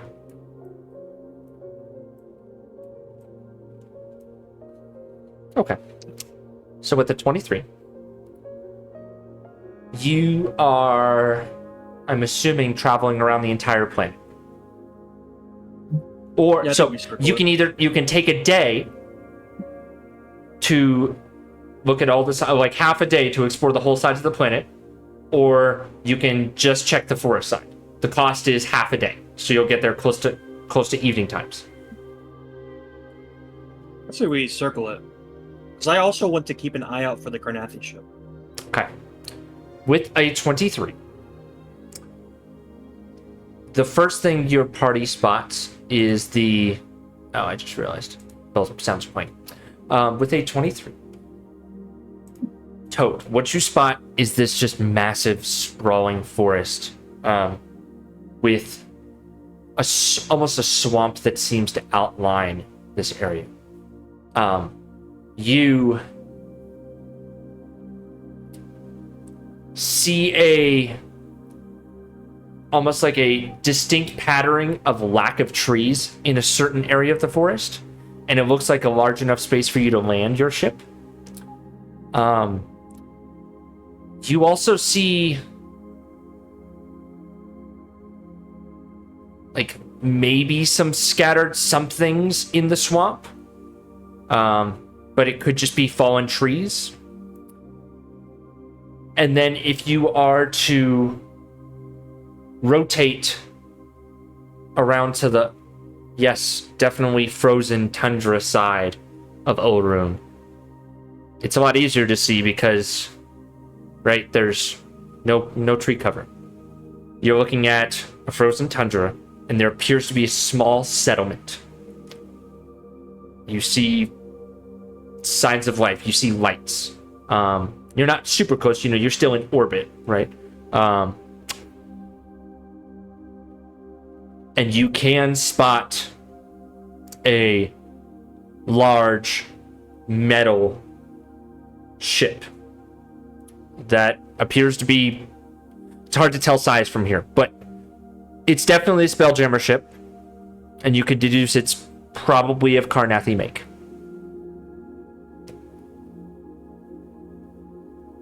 Well, I'd rather land in the autumn zone than the cold, frigid wasteland zone. If we're putting it up to a vote. Yeah, I think we should. I like trees, so I agree. Okay, so that's 2 for trees. All right. For trees. Okay, that's 3 for trees. Alec agrees. Like, unless like the Dragon Hawk is like, and the crew are like prepared for the extreme weather tolerances. Yeah, let's go for autumn. I think that settles it. I also don't want to make our first contact on this ship with Carnathi. Or Carnath agents. Jules Marland, the wizard apprentice, has a pretty good deft hand with seamstressing.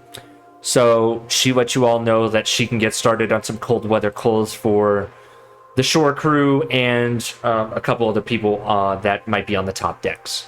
Inside, underneath the decks is relatively fine, but she's going to get started on that right now. It'll take her 2 days to finish. Okay. So do you see a good place for us to land in the nicer side? Yeah.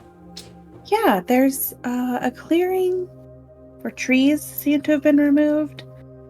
There's some, I can't very much tell from here. They could be settlements, but could also just be broken trees, but maybe we can land near one of those. Okay. What I else? think, yeah, what else would you guys like to do? I think a point of order is here. I mean, we are on there's kind of main ship or a main adventuring ship. What do they call it? The fleet, the head of the fleet. Flagship? A flagship. We are the flagship. Of course. I knew that. Thank you, Alric. I'm the captain, of course. I think on that note, we need a first mate.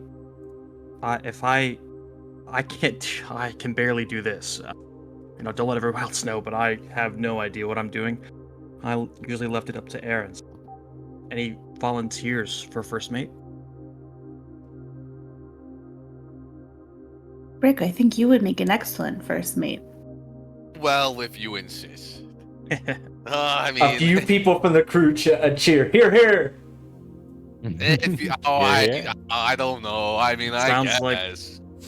Sounds like everyone agrees, Rick. All right, Rick. Just like the old days, Rick. Just back me up. I'm brazen. I'm stupid. So just take care of me like you always have. Yeah. Now with my newfound authority, things are gonna start changing around here. Hey, it's your call. Okay. shore party.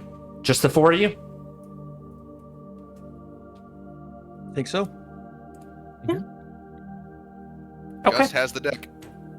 Gus has the deck. All right. Valerian, as you bring the crew down to the clearing, the four of you, and Bell, jump off, descend.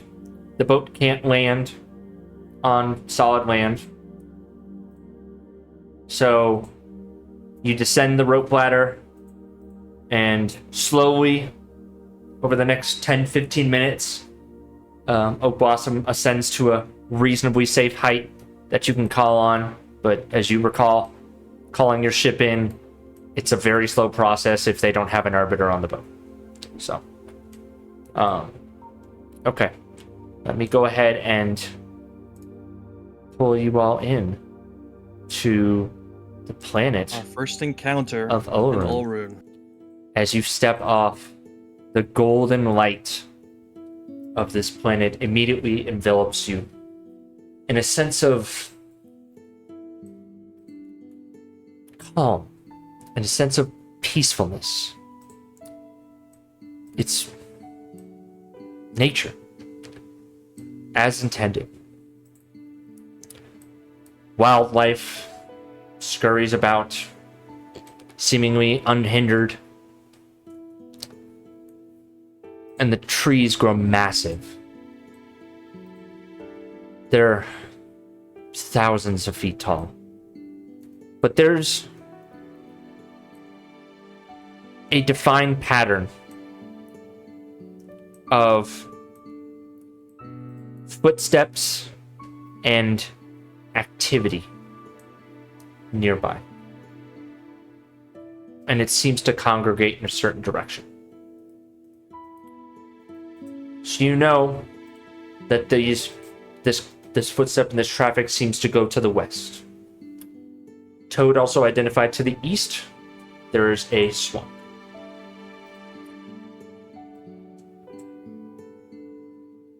What would you like to do?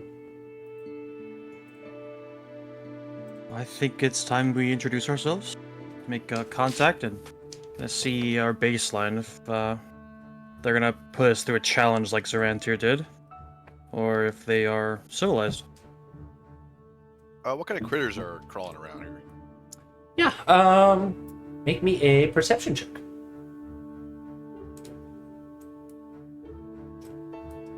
Toad, you're in your fucking element, by the way. Can I also look around Yeah. at the animals? Yeah, I'll say both of you guys can do that. That's fair. This would be both of y'all's interest. Those are Okay. garbage. Some good bunnies. You think you saw a fox? A lot of insects. Like a big old centipede crawling up. When I say big, like maybe a foot long, maybe a little creepy. Some crazy looking flowers, right? So this is Footlong centipede is like a threat. yeah, foot-long centipede is a threat, but it's like a mile. It's like, you know, several thousand feet up. So it's, you know, it's different colored, and that's why you spotted it. But it's not close enough to be threatened. Okay. So that's up high.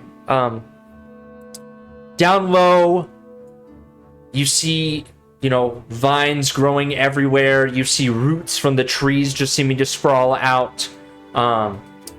You see lots of unique and diverse flowers, a lot of herbs, a lot of things that you know that you can harvest as herbs. That's what you get with your rolls as you take in the beauty of nature in the planet of Olarune.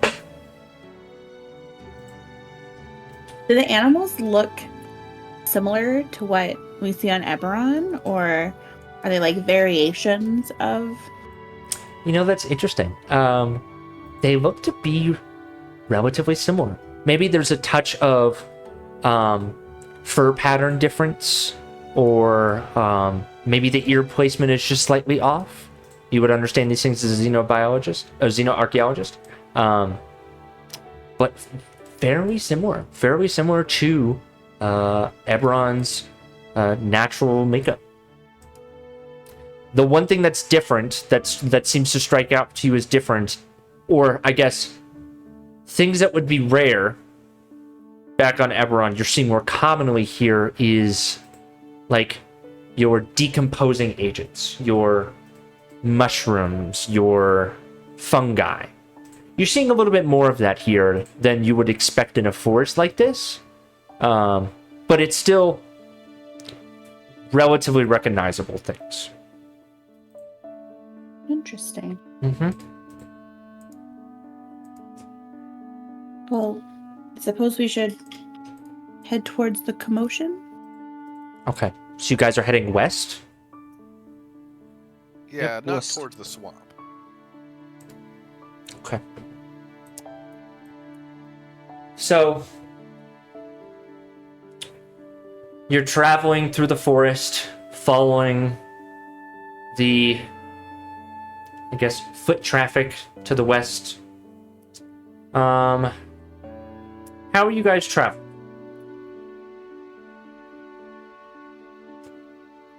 Are you traveling on alert? Are you traveling quietly? Are you scouting?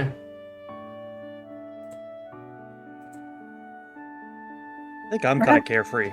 We're not very good at quiet. Yeah. That's not our strong Yeah, suit. okay. No, Kind of yeah. carefully. Okay. So Valerian's just walking through the forest. Valerian's taking a nice little soothing break. Living in your nature moment. Yeah, Valerian, for you Kind of taking it all specifically. in. Yeah, it's giving you a little bit of, the Fae is a magical enchanted forest. This is maybe not as magical, but still a grand forest. Let's go around. Toad, what are you doing as you walk through the forest? I think Toad pulls out a recording crystal and just kind of starts recording the space around us, and at the same time just eagerly drinking in this view and all this plant life and these huge trees, bigger than anything Toad's ever seen. So I think Toad's very curious and looking around a lot. Okay. Rick, what about you? Yeah, I mean, this place is not very threatening so far. I think Rick is taking it easy, taking it breezy at the moment. Kind of like it's a nice break from all the stress we've had to go through with the ghost ship and then Aaron departing and all that. So I don't think I'm like on super high alert or anything. Okay. And Alric.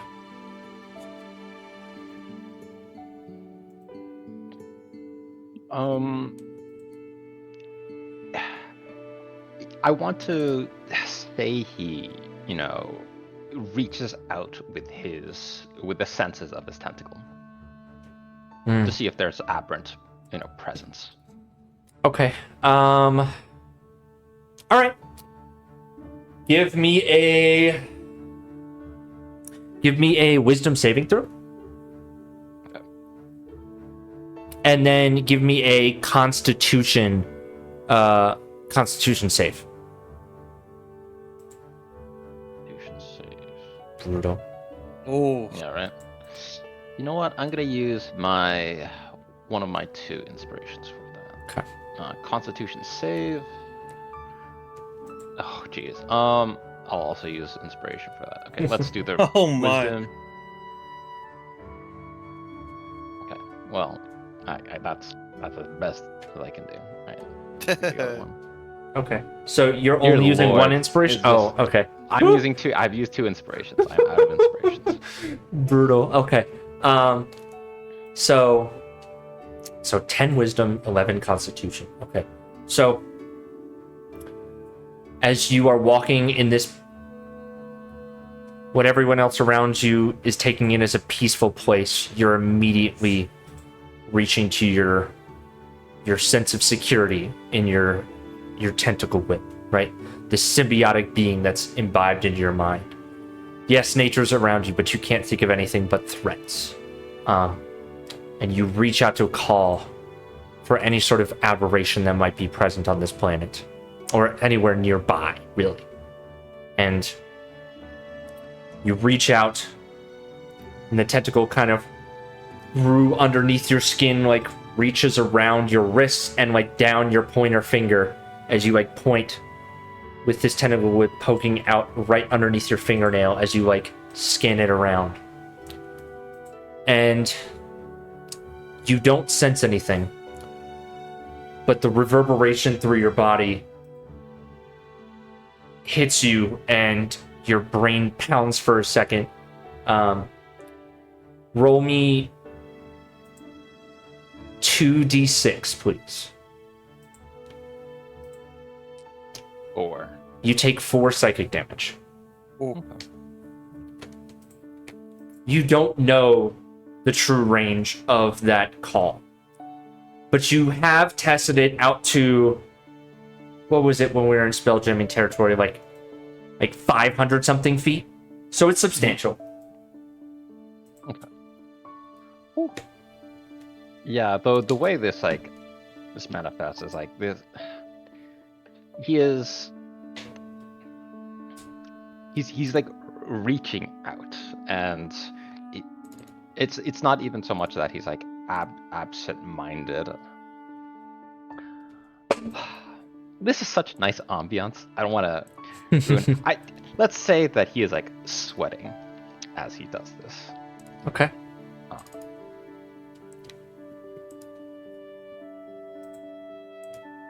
Weather-wise, what's the temperature like down here? Is it temperate? Is it? It is humid. It is very temperate. It is autumn. It is that warm afternoonish day where maybe in the 60s or 70s. It's you sense some humidity here. It's not terrible right in the forest. You imagine if you go in the swamp, it's going to be a little bit different. But it's not bad. It feels pretty good. Feels pretty good.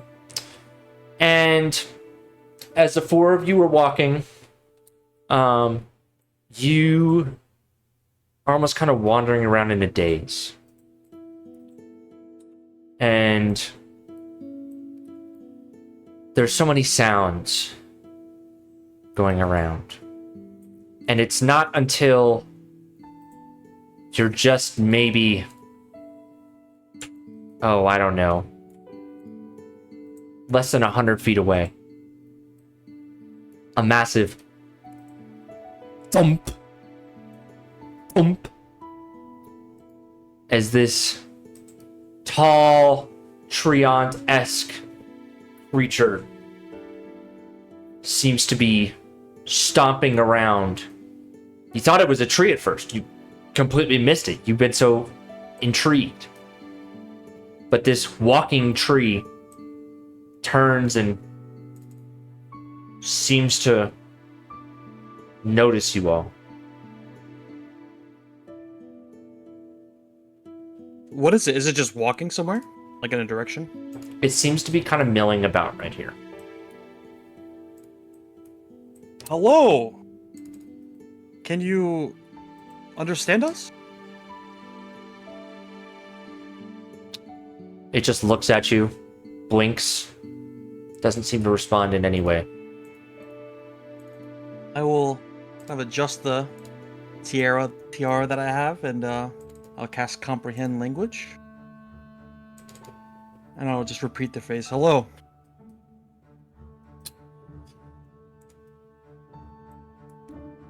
Give me you and Toad.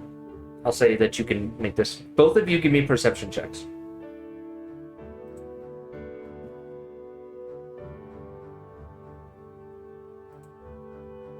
Okay. Great rolls. High five, buddy.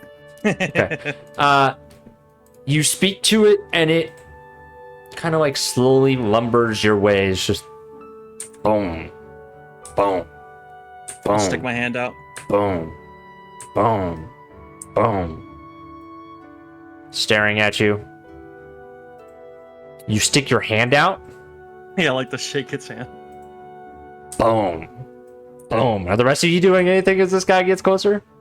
Can I try to cast Speak with Plants and say hello? Okay. Yeah, you can do that. Host me Speak with Plants, please. Yeah. Giving the ability to communicate with you and follow your simple commands. Okay. Inquisition. Got it. Okay, so you feel the spell take effect, and this huge lumbering tree walks towards you, and it just like kind of stops right there. It eyes Valerian's hand, but then looks at you, waiting. Hello. Hello. I don't know if you can understand me, but I am Toad. Hello. What's it saying, Toad? Who are you?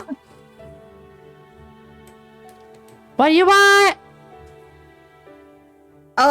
Yeah. It wants to know what we want. We're here. I'm very bad at this, you guys. We're here to. We come from a place far away, and are here to make peaceful connections. Okay. What do you want? Ask it to take us to its leader. Could you take us to your leader, your whoever is in charge? Perhaps your Me. village? I'm in charge. Oh, you're in charge. Yeah. What is your name? Huh? Name? What that? What should we call you? He starts to look kind of distracted. Like he kind of feels like he's losing interest in this conversation. I don't think that this is going well, you guys. It doesn't have a name. It doesn't. What that? He gestures to charge? Toad. The tree will gesture to your staff of your arbiter's staff and sees the flowers and just what that? Oh, this is my staff, and Toad will create a little daisy and hand it to this tree. I take. Yes, this is for you. It's a gift. Oh. Boom. Boom. Boom. Boom. He like slowly leans over and like it's like the size of like a cell phone to him. He just like boop. I take. Yes. Do you have friends, or are there others like you? Boom. Boom. He's like walking off now. No, please. Follow him, Toad? No, but we should. Please come back. What? Do you have friends? Are there others like you? I make friend. You make friends. Yes. You make like. I make friend. Look. And he will like place his hands down and like grab onto shove his arms into the ground right next to you and like grab onto the roots of the tree to the right of you and to the left of you. And he like seems to like push some sort of like he physically seems to like push something into the trees, and the trees slowly like start to move and animate and grow similar faces to the creature you're now seeing. Look! I make friend! Oh, that's Okay, that is cool. wonderful. That's I wish I had a name for you. Are you? I saw some trees had been cleared. Did you do that? No! What? They take tree. Who takes trees? The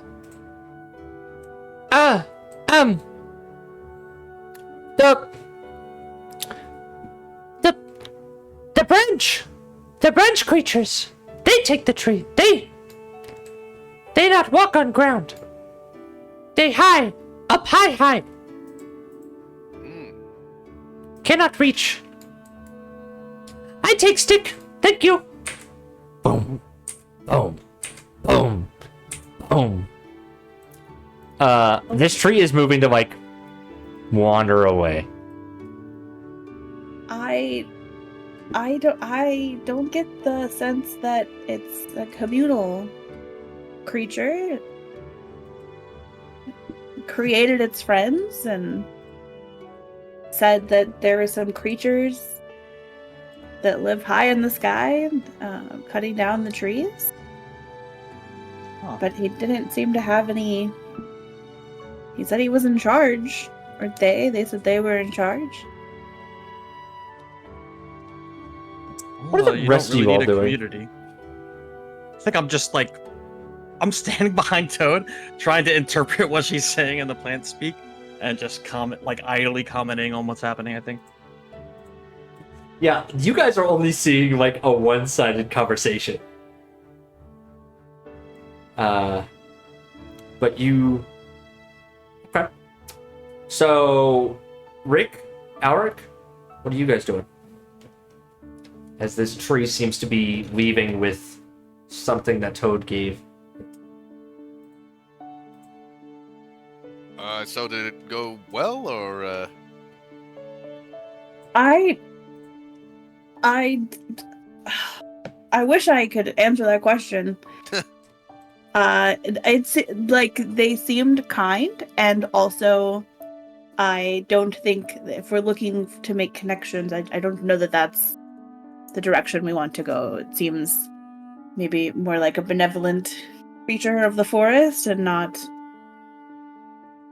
part of any civilization. However, it mentioned other creatures who have enough industry at least to be cutting down trees. So perhaps that's who we should be looking for. This creature's gonna keep walking away. What are you guys doing? Are you letting him leave? Toad's gonna run after him again. Wait, please, oh god, okay, hold on. Oh, okay. please. Where are the other creatures? Right, stop. See you, Ulrich. Yeah. As you chase after this animated tree, or this Treant-esque creature, you step over a rather large patch of vines. I need you to make a strength saving throw. Oh no.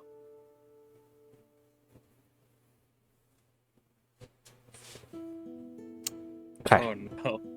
Vines seem to reach up, wrap you up, and you're used to nature. These don't seem like normal vines, and they drag you down to the ground and restrict you as you take 22 damage. Or excuse me, you take 10 damage, bludgeoning damage, and you are grabbed to the ground with such force that your head slams into the roots, taking that 10 bludgeoning damage, and you are restrained by these vines. I'm sorry, what's the DC for this? I'm with my armor of magical strength, I'm gonna use a charge to add my int modifier to my strength saving throw. Alric, you do not need to make the save unless you're running right next to Toad. I'm going off the map here. Gotcha. Okay, gotcha. Yeah. Yeah, I was assuming that you were behind Valerian and Rick. Yes. Mhm. Not obviously, probably not all the way back there, but yeah. Sure. Yes, both behind. Gotcha. Okay, so the three of you watch Toad get slammed to the ground. What are you guys doing? I'll say this is like one round. A tree goes at the end. I'm gonna apparate my sword Okay. and kind of rush over to cut her free. Cut them free. Okay. How much do you have enough movement to get there? I'll say this is like round one. I'm not rolling initiative or anything like that. It's here, let me 30 reveal feet. this thing. It's a vine. Toad, I'm moving you right here.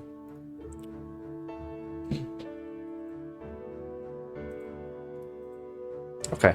So you're there. You can reach these like almost like moving vines, like animated vines, if you will. Yeah, I'll try to cut them at the base. Okay. Go ahead and roll the Trigger. hit. As you take on these strange plants. That's super aggressive. Okay. Would you roll the hit? Let's see. 20? 20? Yeah, okay. So you slash into these vines, roll damage. 16 damage. You manage to 16 damage? I'm seeing, do you have the lightning active too? I do not know. Oh, gotcha. Okay. All right. So you slash at the vines, and they seem to like recoil and take the damage. However, Toad is still restrained.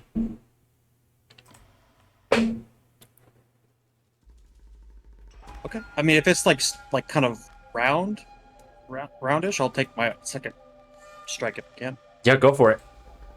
Yeah, it seems like you've done some damage to the vines, but there's a lot of them here. Hits, roll damage. 15 damage. 15 damage. Okay. You're doing like you're cutting away at these, but it's still like over half these like long vines are still wrapped around Toad. Okay. Rick, we need a little help. Okay. Yeah, so it'll be Valerian, Rick, Alaric. I'll say Alaric, you can move a little bit closer. I would say you were like, Okay. I'll give you like right here. And then it'll be Toad, the vines, and then the tree. So Rick, you're up. Well, I'm not a stupid halfling. I'm not gonna walk over there. I'm gonna send my weapon to go do the work for me. Spiritual weapon. Okay. Go ahead and conjure it there. I will tell you 9 is a miss. You gonna hit him with the wombo combo? I guess I can try to toll the dead on the vines. Sure. Makes a DC 15 Wisdom saving throw. Okay. It's Yeah. necrotic damage, which I assume would be pretty good against vines. True. DC 15. It rolled 15. So that's half damage. So 7, right? So 7 halved. Okay. Hey, it's better than nothing. Okay. So 3 damage. Okay, what else are you doing? Anything? Oh, I'm gonna stay where I am. I'm not getting close to that. Okay. All right, Toad. At the start, or excuse me, no, it's Alaric's turn. God, I can't see the targets. Oh yeah, it's that she went south. Like it's like down in this area, this way. Okay. Can I? So during this sequence, can I move? Yeah, just Or- think of it like I'm just not pulling out initiative. I'm not rolling initiative for the one creature, so just think normal turns. Understood. Yeah, if it's one enemy, I usually don't like. I don't put you guys in the initiative log for one small enemy, small-ish. Okay, fantastic. And he will strike out with his lightning launcher and Okay. have Okay. Bell use their bonus attack. All right. Okay. Go ahead and roll all your to hits. Twice. Ooh. Misses. Wow. Misses. These are brutal. Yeah, they are. And then Bell. You're not even exhausted right now. Not even exhausted. 19 Bell, hits. Although 19 fire hits. on all cylinders. Five. Force damage. That all 5 of that does. Your force of Bell's strike tears away some of the limbs and branches from the vines. You do anything else? Yeah, there's just a sense of like, Alec is now just like trying to wildly scan. Like he went from like trying to detect for like apparitions to see like, oh god, like how are the Ents reacting to this? But that's his turn. Yeah, okay. Toad, at the beginning of your turn, you take... that's... One day I'll do... You take 21 poison damage Jeez. from the barbs on the vines. I don't even know if you can take poison damage. You're resistant to poison. I am resistant to poison damage. So you take Nice. half as the poison barbs of this vine, and that is the start of your turn. You are restrained. Okay. I would like to attack it with Primal Savagery. Okay. Is that an attack roll? If so, it's disadvantage. Yes. Wait. it You is. can speak to plants. Can you talk it out? Hey, vines. Hello. Imbue plants within 30 feet of you. Yeah, I mean, it is a plant. Okay. Get your plant voice.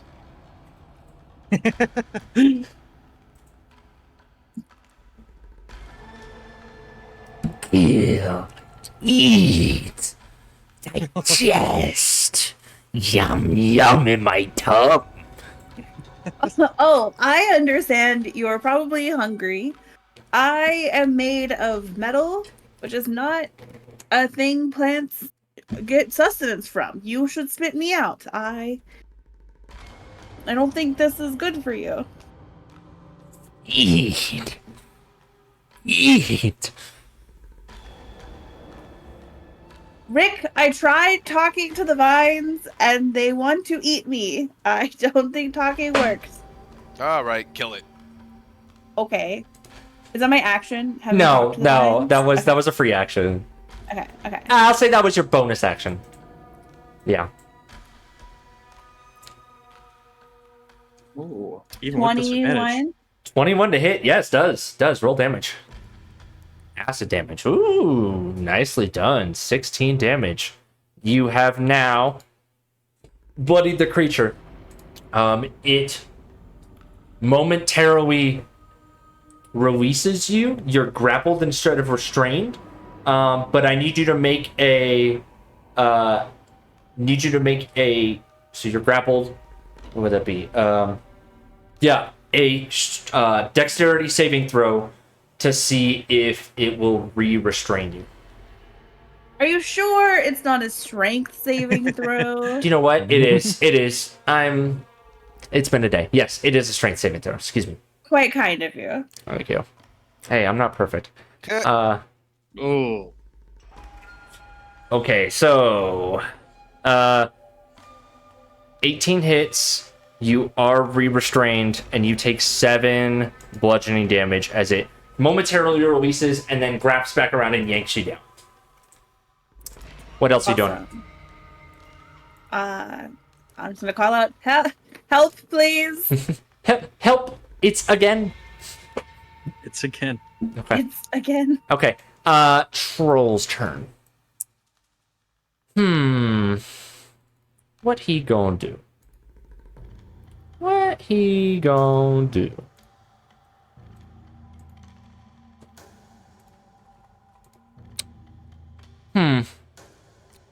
He will hear the shouting and yelling,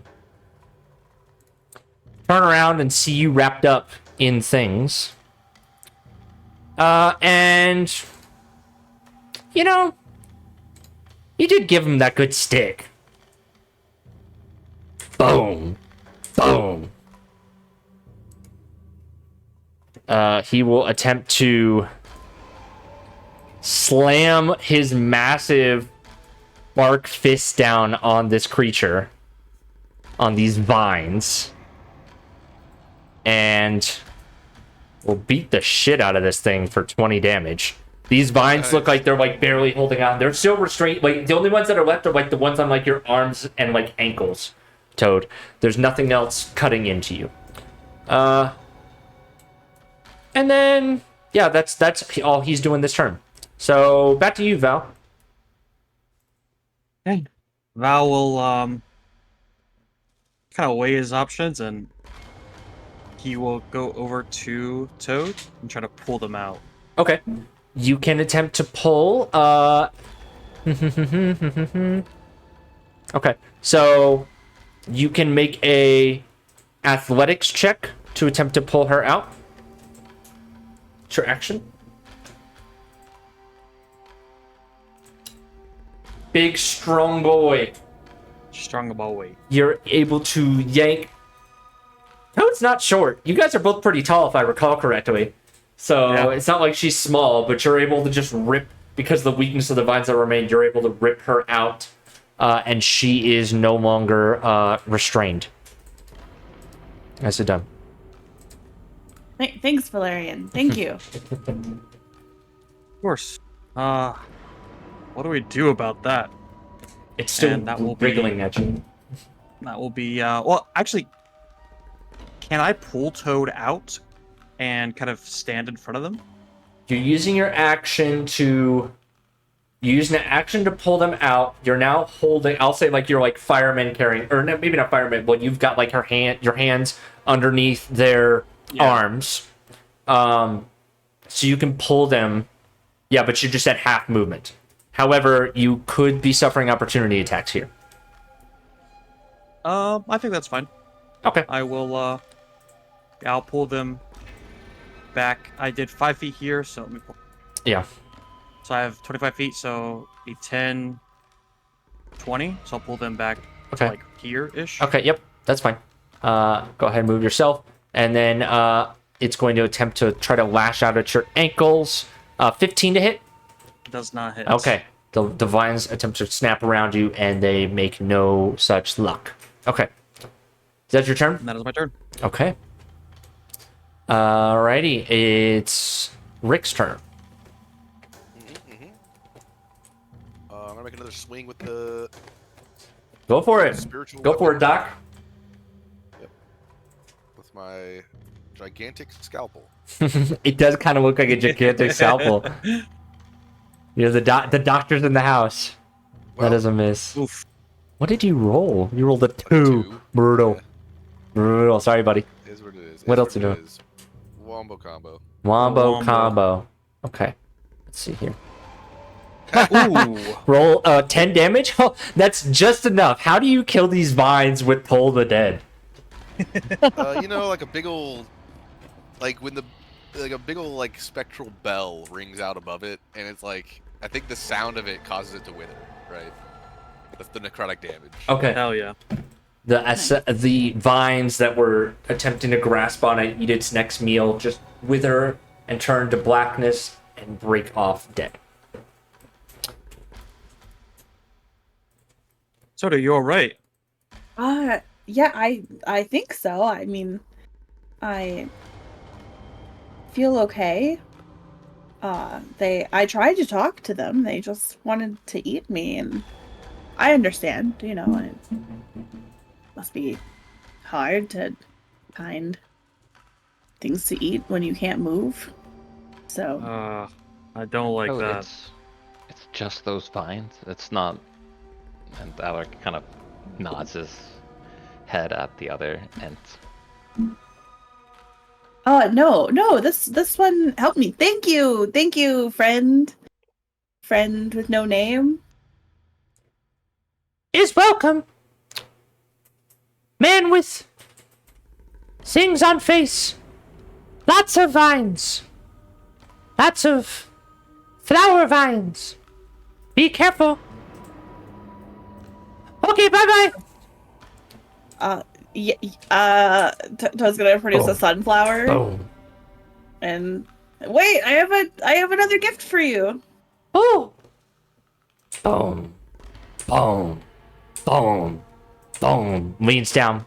what gift? Toad hands him a sunflower. Okay. He like tries to hold it, and it's like him holding like a little ant in his hand. And he like holds it, looks at it, just kind of looks at you.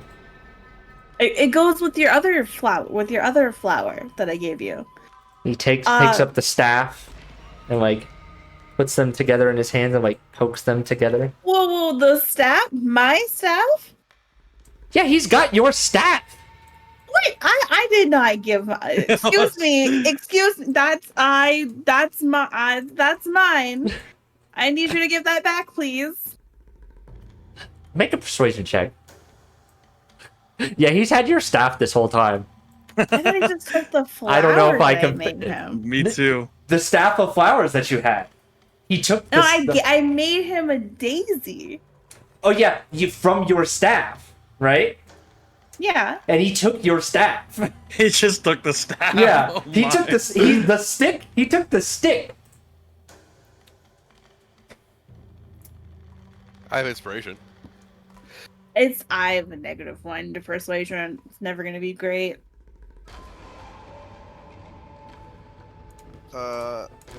Yeah, that might be an issue. Can you share your plant speak with someone else, or is that just you? What's your? It's just me. Rick, your passive in perception would get this. The tree seems to understand everything you are all saying. Ah, Wow. It's the fact that he doesn't have a working mouth. oh, okay. Let me try to justify this inspiration roll then. Okay. Trying to think. How do you convince a childlike tree man to give back that staff?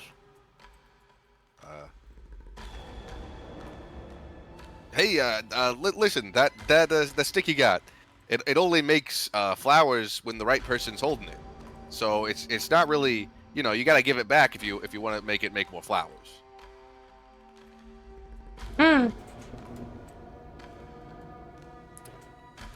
Not all flour good.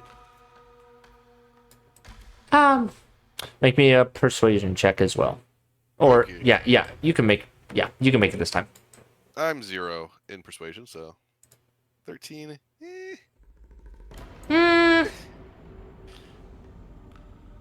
Okay.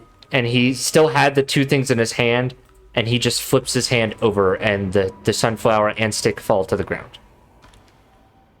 Code like rushes forward and grabs the staff. Thank you, friend. Wait, Rick, did I understand you? Yeah, I think so. Okay, bye-bye. And he just boom, like slowly Wait. saunters off into the forest. Wait, Bye. where are the other things? The other creatures? Are He they just- flowers? Ah, geez, you're really bothering this guy. He just like so he points based off of like where's blank, and he just like points to the southwest there, like following the clearing, and just keeps wandering. And the other two trees around you What's up, fellas? Hey, slowly start to wander in opposite directions now too, very aimlessly wandering. See ya. But none of them turn back. I wonder if they know Oak Blossom. What a wonderful existence they must lead here. I don't know Yeah. if all trees know each other, Valerian. I don't. I feel like, they all have like the roots and I don't know. Yes, but they communicate might somehow. understand something. They might share. They might sympathize in a way that we don't understand.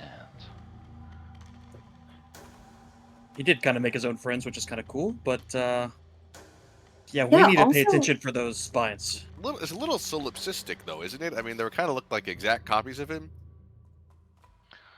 Can Alaric like try to trace like whether or not if like the vine had come from somewhere?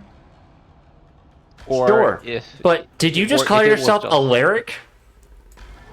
Is that what you want to go by? Because I've been calling you Sorry. Alaric the whole Yes. time.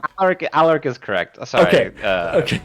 Yeah. I was about to say, we're It's just a doing a different little process. reversal. Suddenly. Yeah, man. no reverse. Everyone's having coffin issues right now. Shit. Yeah. Exactly.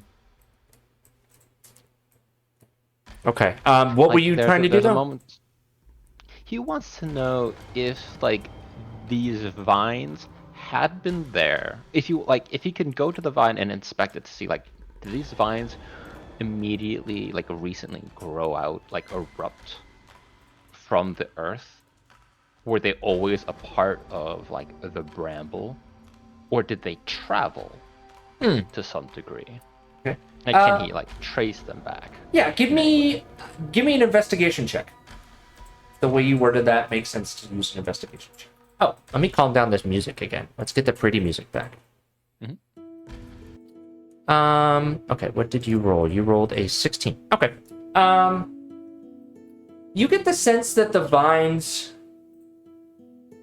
had extremely limited movement based on some of the scratches on the roots of the trees a little bit further away. So it looks like they're almost like not sentient, but like a moving, traveling set of vines that were animated in a way to attack and seemed to, in investigating like the corpse of this creature, like it seemed to be meat eating. So it's like a meat eating vine. So it was preying on the small creatures running around the forest. Gotcha. And that's what you get with a 16. Interesting. And so much larger than it that seem to have no care for other travelers, but these vines that just animate at the presence of movements, carnivorous plants. What an interesting and enormous dichotomy in their evolution. Take inspiration, you nerd.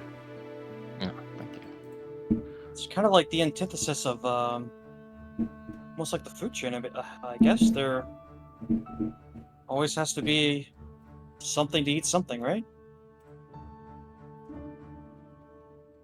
I worry that they wrapped around the trees, like,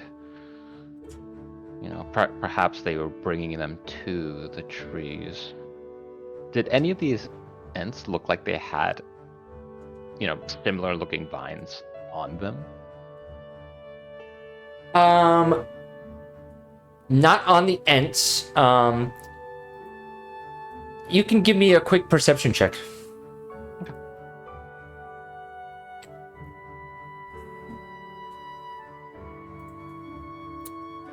You can clearly spot the trail that this set of vines traveled over roots. So it's clearly traveling over roots in a direct line or traveling through the forest.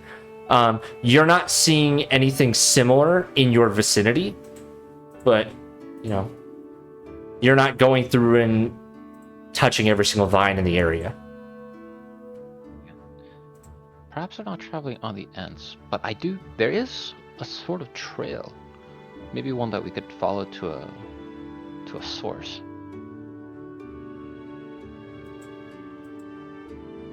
Yeah, I The think that... source of the vines seems to lead east, away from the tracks that you've found. But there is somewhat of a trail.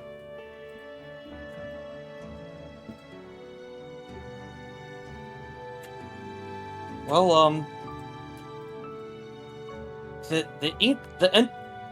tree person pointed to the southwest, right? Mm-hmm. So yeah, the west-ish, which is that's kind of where the foot traffic is going.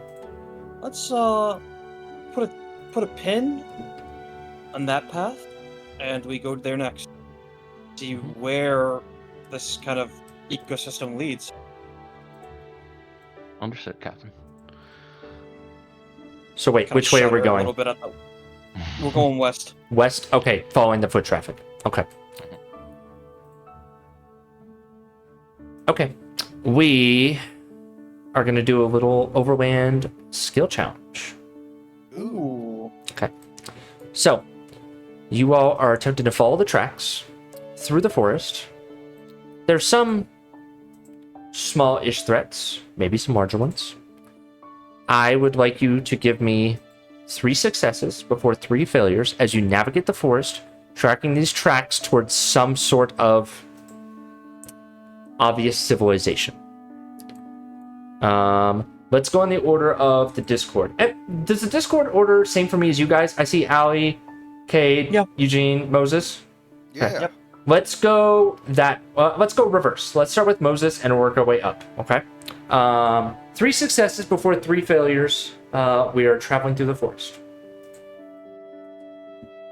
Okay, I think Valerian, is trying to get into the role of being a captain, being a leader, and so he will try to stay at the front of the group, and with his greatsword out, just kind of make sure if there's any vines, he's cutting a pathway through. If there's any tall grass, vines, brush, anything like that. Okay, so you're attacking and almost like clearing the way? Right. Okay. Go ahead and make me an attack roll then with your greatsword. Okay.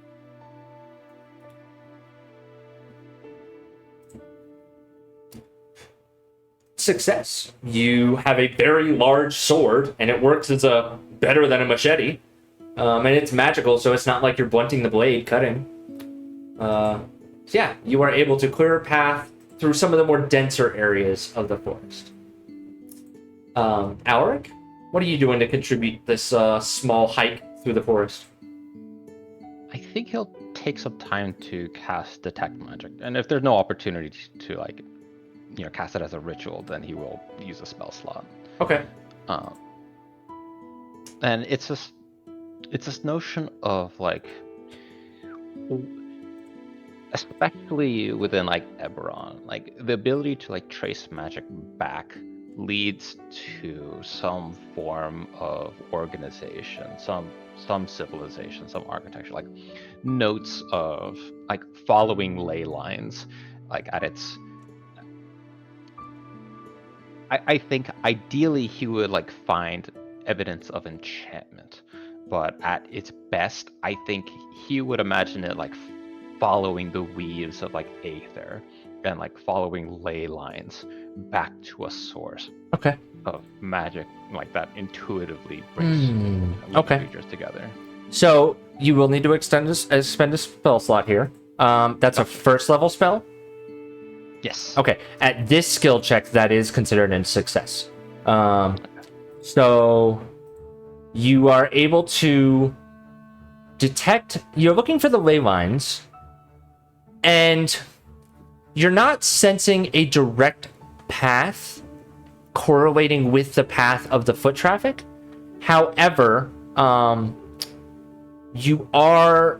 the detect magic picks up the trace remnant remains of common herbalism regions that have been dropped, small petals of things that you've seen in Toad's herbalism setup. So there's some sort of, while there is magic, it is natural in its magic, but it is still creating a small path that if you're deeming yourselves off track, it's constant enough that someone obviously was working while they were walking on this path, and it's obvious enough that you can follow that, and it assists you. That's one more success. Okay, let's go to Rick. I'm gonna use my experience marching in the army. I'm gonna use to find a clear path forward to Okay. to keep the trail. You know what I'm saying. Okay. I would constitute this as a survival check. Okay. Yeah. I'm good at those. I'm really good at those. Okay. Nice. With the 21 and everyone else contributing here, you guys are able to find your way to the bottom of where these steps seem to stop. Toad, I'd like you to make a perception check to see what you can see. You guys have succeeded in the skill challenge. with a 19.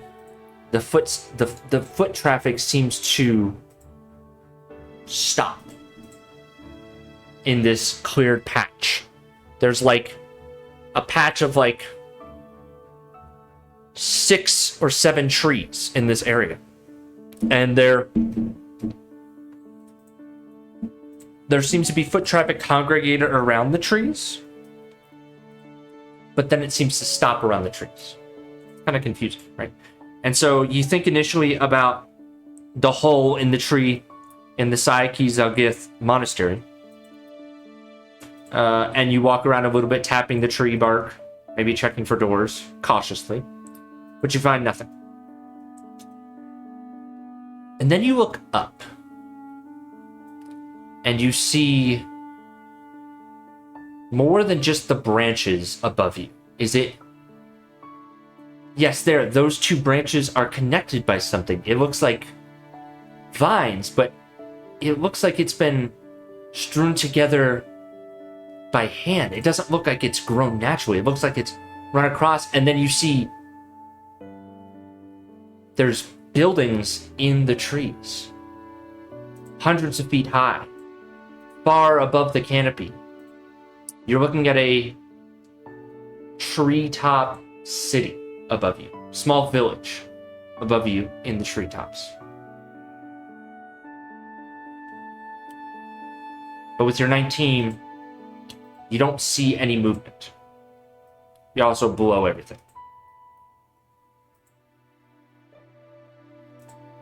They seem to be above us, but I don't see any life here. Perhaps someone should we attempt to climb the trees, or? Does it seem like a abandoned village at all? I mean, you can't tell anything from from below. It doesn't look like it's falling apart. Okay, well, we came out here to make contact with civilization. Let's see if they have a sense of community and any civilized leader or community. Is there an easy way you see to get up, Toad? It's kind of far. I don't know. I can take a look around and see. Do I see like an easy path up, or is it? Let's see. Make me another perception roll.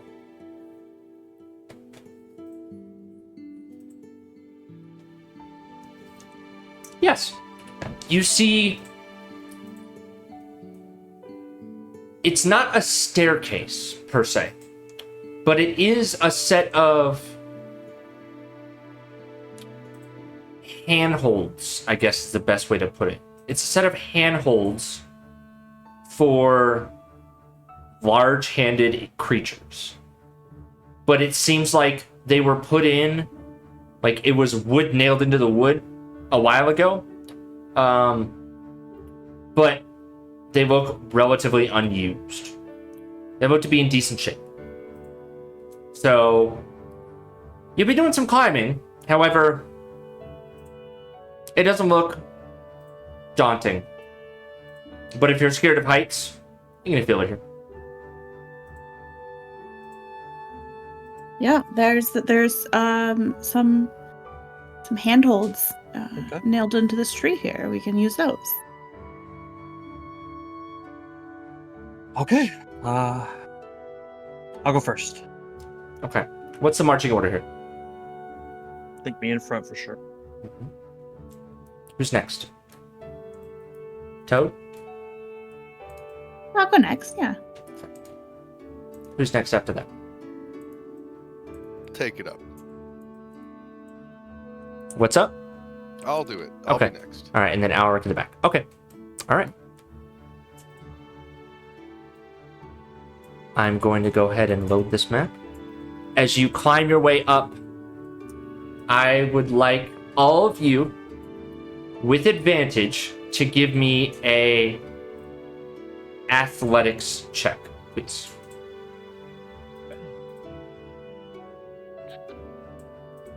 With advantage, you say. With advantage, correct. Boosh. Nice. Everyone did better than Valyrian. Okay, Wow. all right. I thought he was the strongest one, you know? It's because he leads the way. Yeah, he's showing us. He's showing us where to go. That plate mail's slowing him down. That's what's Yeah. going on. Okay.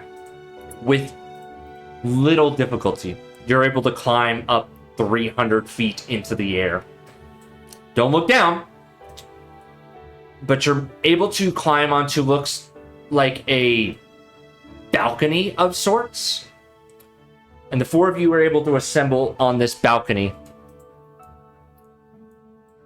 on the treetops on this strange village in the middle of something. Gotta remove spoilers in the names of this the list. Okay.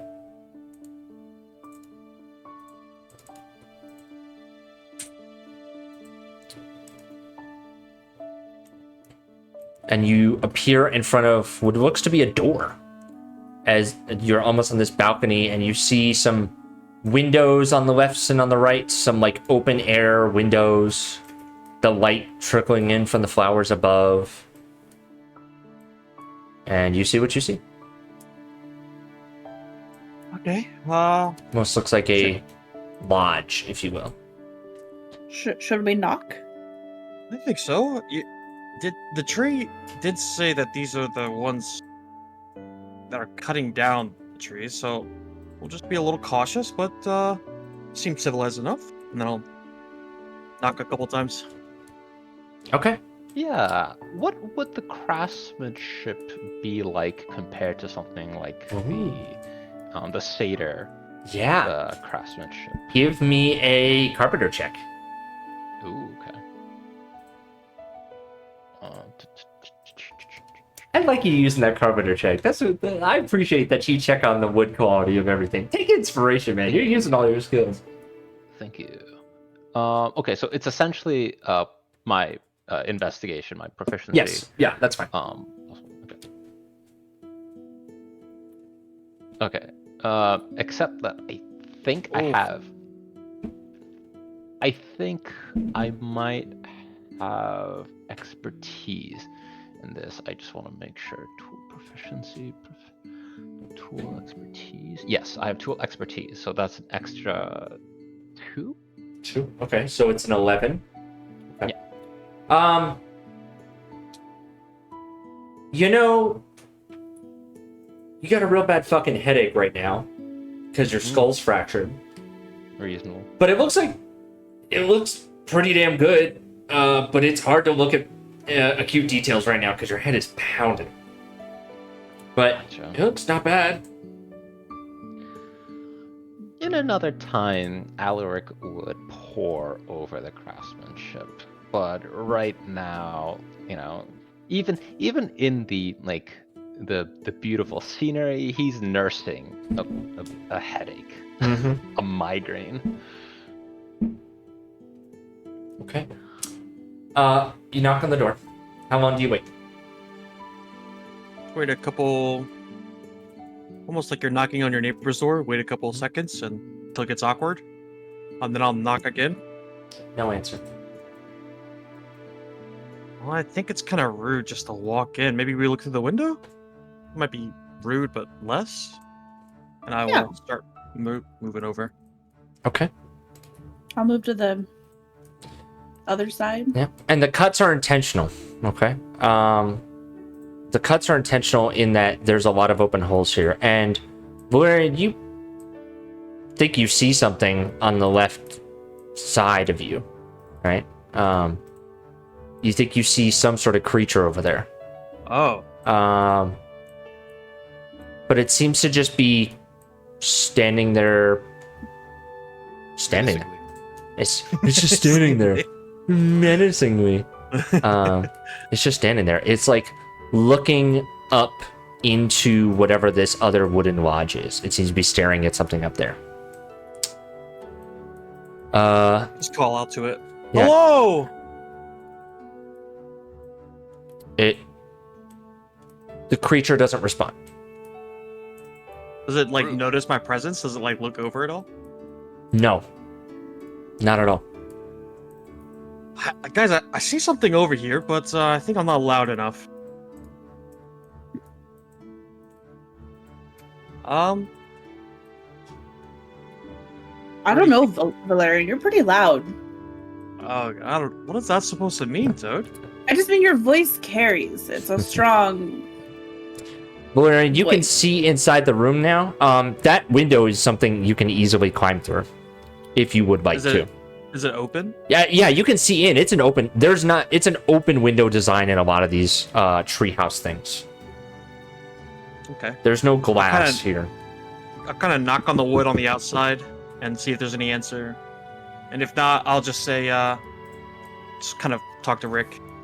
I think it might be less rude in case there is someone there, just to go through the front door. And I'll try to open the door. Yeah, you can open the door. Appears to be a study of some kind. This is wonderful. Seems a little weird just be stepping in here. Do But on the these- other hand, I mean, we knocked. There's at least some sense of community or people, at least, to the over there. And I'll point to where I saw the creature. So maybe we just kind of measle our way over there and make contact.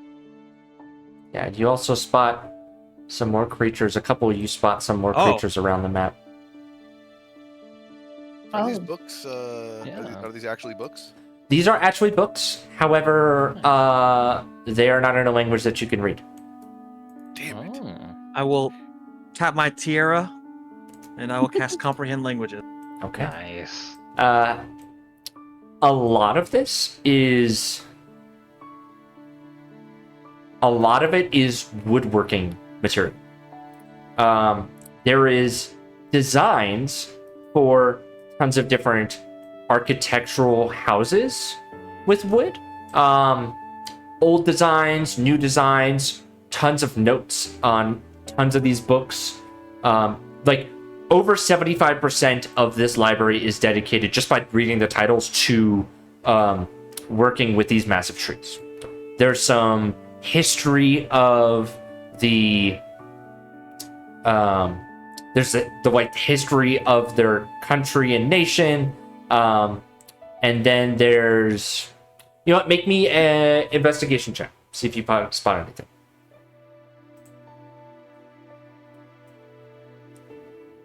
With a 19, you find a particular book that catches your eyes, and you see helms, and you open it up, and it is ships, like sailing ship designs. And one of them looks like kind of like the galleon that you guys just saw. Ooh. So it's not just boats. It looks like maybe spelljammers. Alric, you would love these. And I'll kind of open a couple books and show him just the design part. Mm-hmm. And maybe it's a library. Maybe we could check some of these out. This one, it's spelljamming ships. At least the structure, the foundation of. I wonder. I wonder if this is. This the source of the ship? Yeah. Maybe. I mean, how would to Eberron? Maybe it's at least, if nothing else, the part of the ship that we saw. Well, let's, there's people, so I don't want to be rude. Let's see if they can have a conversation. And I'll start walking over there. Okay. No reaction from these ones as well. They seem to be staring up at something. I'll step outside and I'll look up as well. Yeah, okay. Is there something up there that they're looking at? Make me a perception check while the rest of you, yeah. Make me a perception check. Okay. Hold on. Perception 14.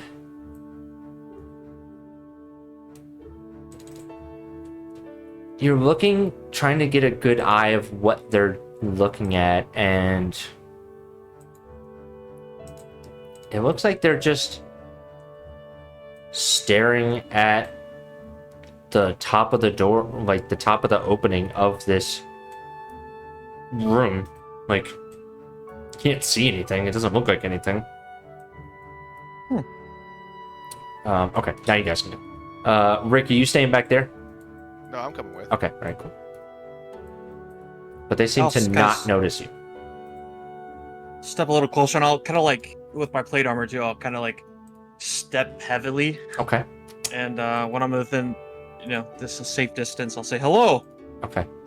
What you see, for those of you not familiar with Hadozi, are a combination of a flying squirrel and a monkey-esque character. So it's like a medium-sized humanoid.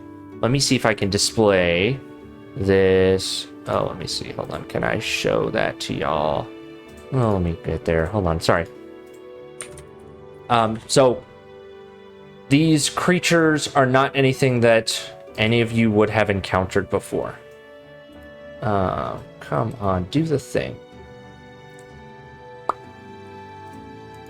There we go. There you go. That's what the creatures look like. Ooh. So they have like massive flaps of skin attached to their heels, their wrists, and their shoulder blades. And you get the sense, like flying squirrels, that can stretch and move almost like flying squirrels can fly. You step heavily, and they all turn to face you. And something doesn't seem right. These creatures are clothed and are carrying weapons and armor and have items on their person that makes you believe that they're a civilized force. But when they turn to you, you notice a distinct lack of intelligence in their eyes.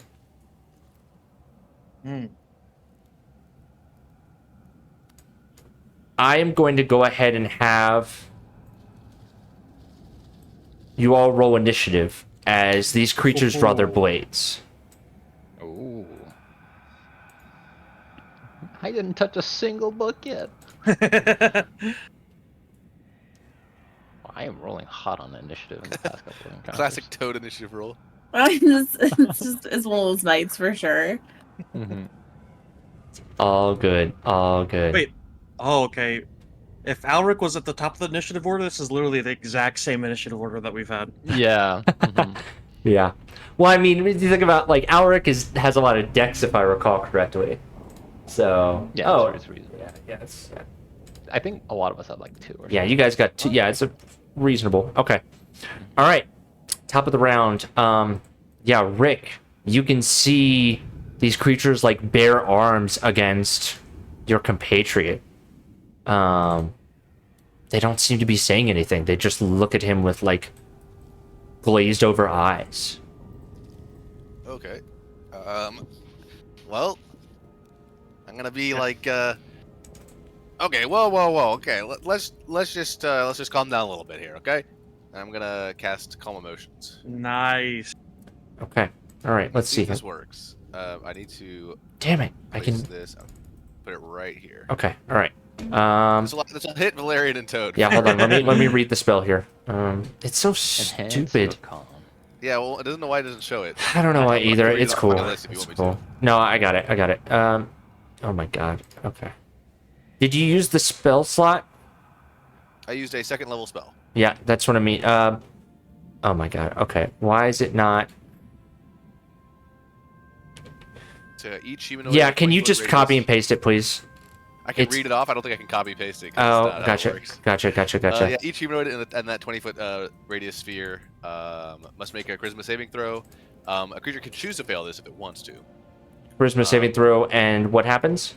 I choose one of the following 2 effects. I can suppress any effect causing a target to be charmed or frightened. Okay. And when this spell ends, any suppressed effect resumes, provided that its duration has not expired in the meantime. Gotcha. Alternatively, I can make a target indifferent about creatures of my choice that it is hostile towards. Okay.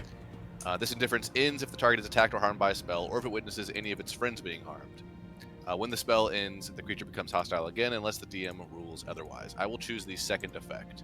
So I will choose, obviously, all of the Hadozis to be no longer hostile to my allies. And Okay. that'll have no effect on my allies, obviously. So. Okay. Gotcha. So they have no hot.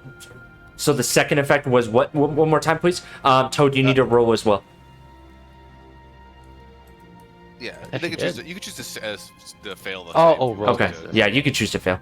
Because this is not going to really have any effect on them. Yeah. So Right. any creatures of my choice that it is hostile towards, I can make them indifferent towards. Indifferent towards. So- Okay, that's the one you want to do. Yes, so I'm going to make, if they fail this save, they will be indifferent towards all of us. Okay, and the DC was 15. They all failed. Yeah. Nice. So yeah, they all failed, and they all. Okay, yeah. Well, I mean, they all failed. You know that they all failed, I believe. So that's. Hmm. We'll see what happens on their turn. But yeah.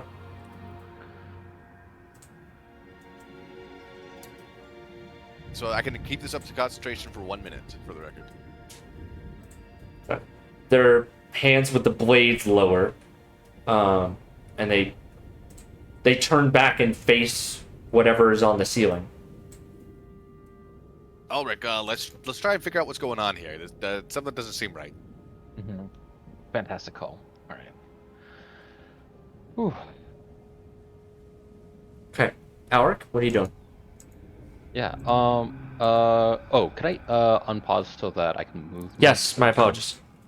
No worries. All right. 5, and then. Okay. Getting here using 20 of my 35 movement. Is Alaric able to see what they see? I'd be happy to like roll. Yes. You'll need to roll. Yeah, roll me a perception check. Okay. All right. Do I want to use inspiration? I'm gonna use an inspiration. We'll see if I can get one better.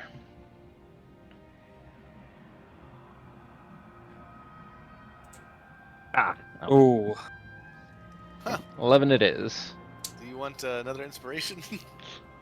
I have a 0. I don't think it's gonna be that much better. I should invest in. Yeah, I was about to say. Well, too late. Too late. Yeah. All right. Let's see. You looking at the ceiling, it's just carved out of wood, right? So like carved wood, you see like the splintered wood. It's been carved for a while, so like some like white moss has grown over it. Some like natural growth, like you see like some flowers, like some maybe a bug. Doesn't look like anything in particular. So Okay. that's your bonus. Gotcha. Does he get the? If I walk through them, will I make them hostile? I believe they have to take damage or you harm one of their friends. Is what. Gotcha. wording They is. have to take damage, Rick. Let me see. Yeah. The indifference ends if the target is attacked or harmed by a spell. So, if it doesn't even have to hit them, right? If you would target them with a spell, Mm, right? okay. Or if they're harmed by a spell or attack, Okay. or if it witnesses any of its friends being harmed. So you, the DM, have to decide what harm means. Understood. Understood. Yeah.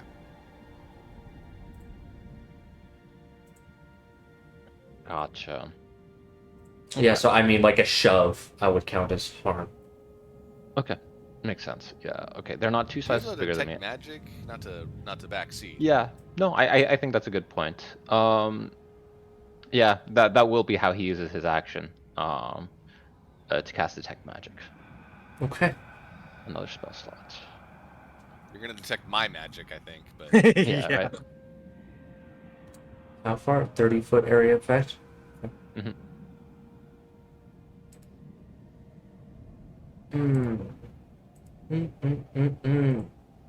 Okay. So, let's see what you pick up.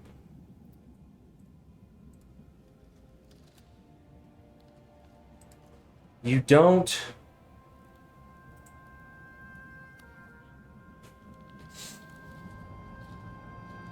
You don't detect any distinct magic from these creatures or anything that they're staring at within 30 feet. Okay. You get the sense that it's a 30-foot sphere. You're picking up trickles of magic. There's a second level above you, and you're picking up trickles of magic there. You were in the school, don't you? Yes, technically. Although I'm not super worried about it. I don't know. Yeah. I will say it is enchantment and transmutation. Yeah, we'll use transmutation. Say that he's still suffering from, the headache, and like he winces, he can't get a good look. Like maybe in this bright light, it feels like the sun is shining directly into his eyes, and he sounds kind of frustrated. He calls out to the rest of the group. It's like, I can't. There's some source of transmutation or enchantment on the second level. I can't make out what it is from this, from below. And that'll be his turn. Okay. So these three creatures stand there doing nothing. The first three in the order are just standing there staring at this creature. Then one of them, the bottom left one, seems to grab its head and seems like it's some sort of pain in its head.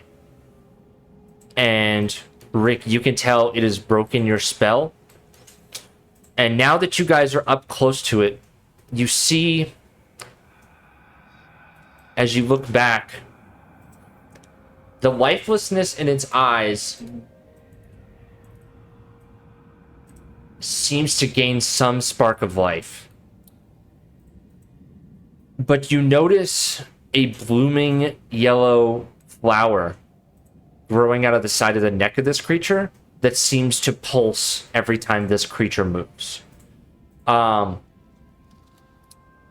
Rick, you don't even... most of you don't even need to make a check for this. The creature in front of you is no longer living, as you and I would understand.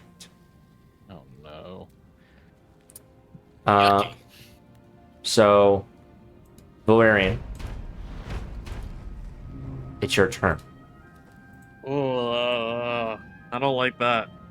Can you guys hear the sounds when I do that? Yeah, I can't hear to any. my team. Or to my turn, I mean. Oh, okay, It's to like, your choo! turn. Oh, okay. Yeah. I didn't know if I could hear, me,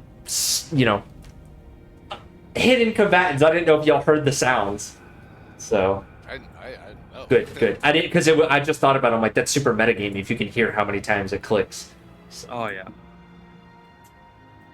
Okay, I guess for my turn, draw the sword, of course. But I will kind of go up to it, my movement. Yep. And this is the one that kind of did the This one. this one. So I'll go up to it, and if I notice the flower, Mm-hmm.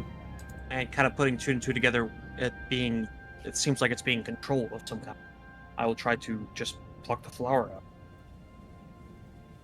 Okay. Oh, that might break the spell. On everybody, because they're gonna notice that as a hostile action. You know what I mean? Okay. Can I maybe, as my bonus action? I mean, we might have to fight them anyway, but can I? Yeah, no, as I'm my saying like I'm just yeah, we can you can start it here because if we get another, you'd only get one guy as far as the turn order goes. yeah. I think but is if, that really like- yeah, let's think about it for a sec. Yeah, exactly. I think it would be better if we kind of plan it a little bit better instead of me just kind of doing it. So I will try to do a nature check if I can. I'm basically trying to see that is this kind of this yellow flower, is it kind of resembling any type of parasitic relationship of plant life that I've known, or Make a nature check. something like that?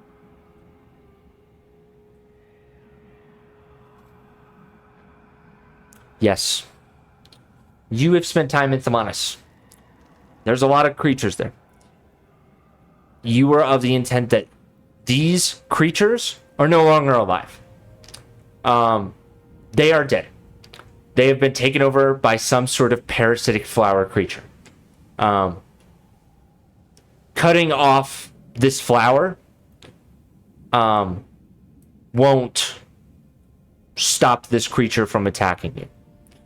And this one is brandishing a weapon. It has raised its sword again. Its short sword again. And it is facing you.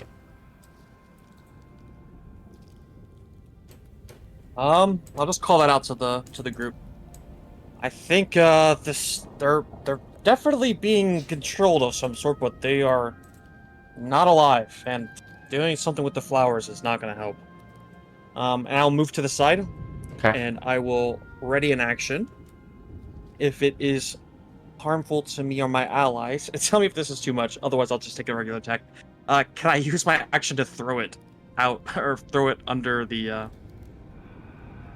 You try to yeet. Basically over here. Action to I'm gonna yeet. yeet it. Oh my god, I love this. Permission to eat, sir. Permission to yeet, sir. Throw it overboard. Okay. Yeah, I will say that will be a strength check, like an athletics grapple check. Okay. You're gonna need to burn. Do you have inspiration? I do not. Okay. I will say this: you will to grapple it is an action, to throw it is another action. But I understand the simultaneous toss. You can take. I could expend my action surge, perhaps. You can give me your action surge, or you can take an exhaustion point. So either one of those, whenever we get to that, cross that line. Okay. Yeah, it attacks. Yes. When you hold an action and the trigger happens, does the trigger happen first, or does the held action happen? I think so, but don't hold. I think the triggered action happens first because you are waiting for it to happen. But I could be wrong. Yeah.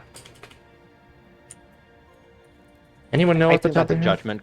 I think it's a judgment call. Yeah. I think it's a matter of like, how did they phrase the trigger? Did you react? Are you doing it in anticipation of what they're doing, or yeah? So, it's really just a judgment call from. I'm attempting to rapidly Google, but I'm looking what raw is. You can either take your action right after the trigger finishes or ignore the trigger. Oh, you take it after, so that. Okay, I'm gonna let you go first. Okay.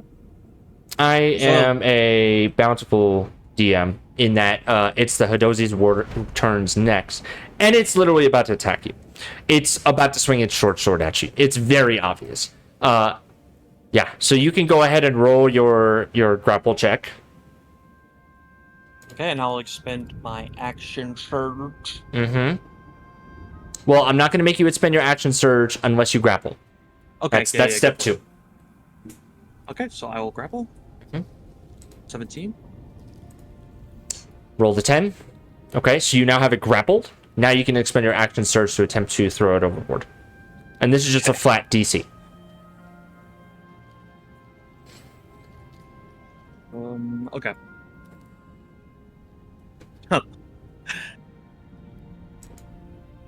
Brutal. Little natural 1. Okay. You go to grab it. Yeah. I got you. And you go to like yeet it over your head, Little hip toss. and your hip cuts out for a second. Son of a bitch. And it's pulling out this fucked up short sword that seems to be like coated in this like weird moss, and it's gonna try to attack you. Swings at you. Shoo, shoo. But you manage to backstep just fine. But it will stay where it is, and it looks like it's going to keep attacking you. And with that, it seems like all of the other Hadozis have been alerted to the presence of a threat, and the hostility of one of its compatriots. So I will. Yep. Thank you for deleting that. That has gone away. Toad, it's your turn. It's my turn. Don't the plants talk to them. I think they're dead plants. Maybe you should talk to them. I don't know. What? That doesn't make any sense. I don't know. Speak with the dead. I Well, if I they're don't parasites, know. maybe I I just should talk with them. kind of Oh. assumed. Damn. True. I would like to cast Fairy Fire. Mm-hmm. On all of these Yep. And making buddies. saves, right? Deck saves. Yep. Yes. I like this thing where I can shift click all these things.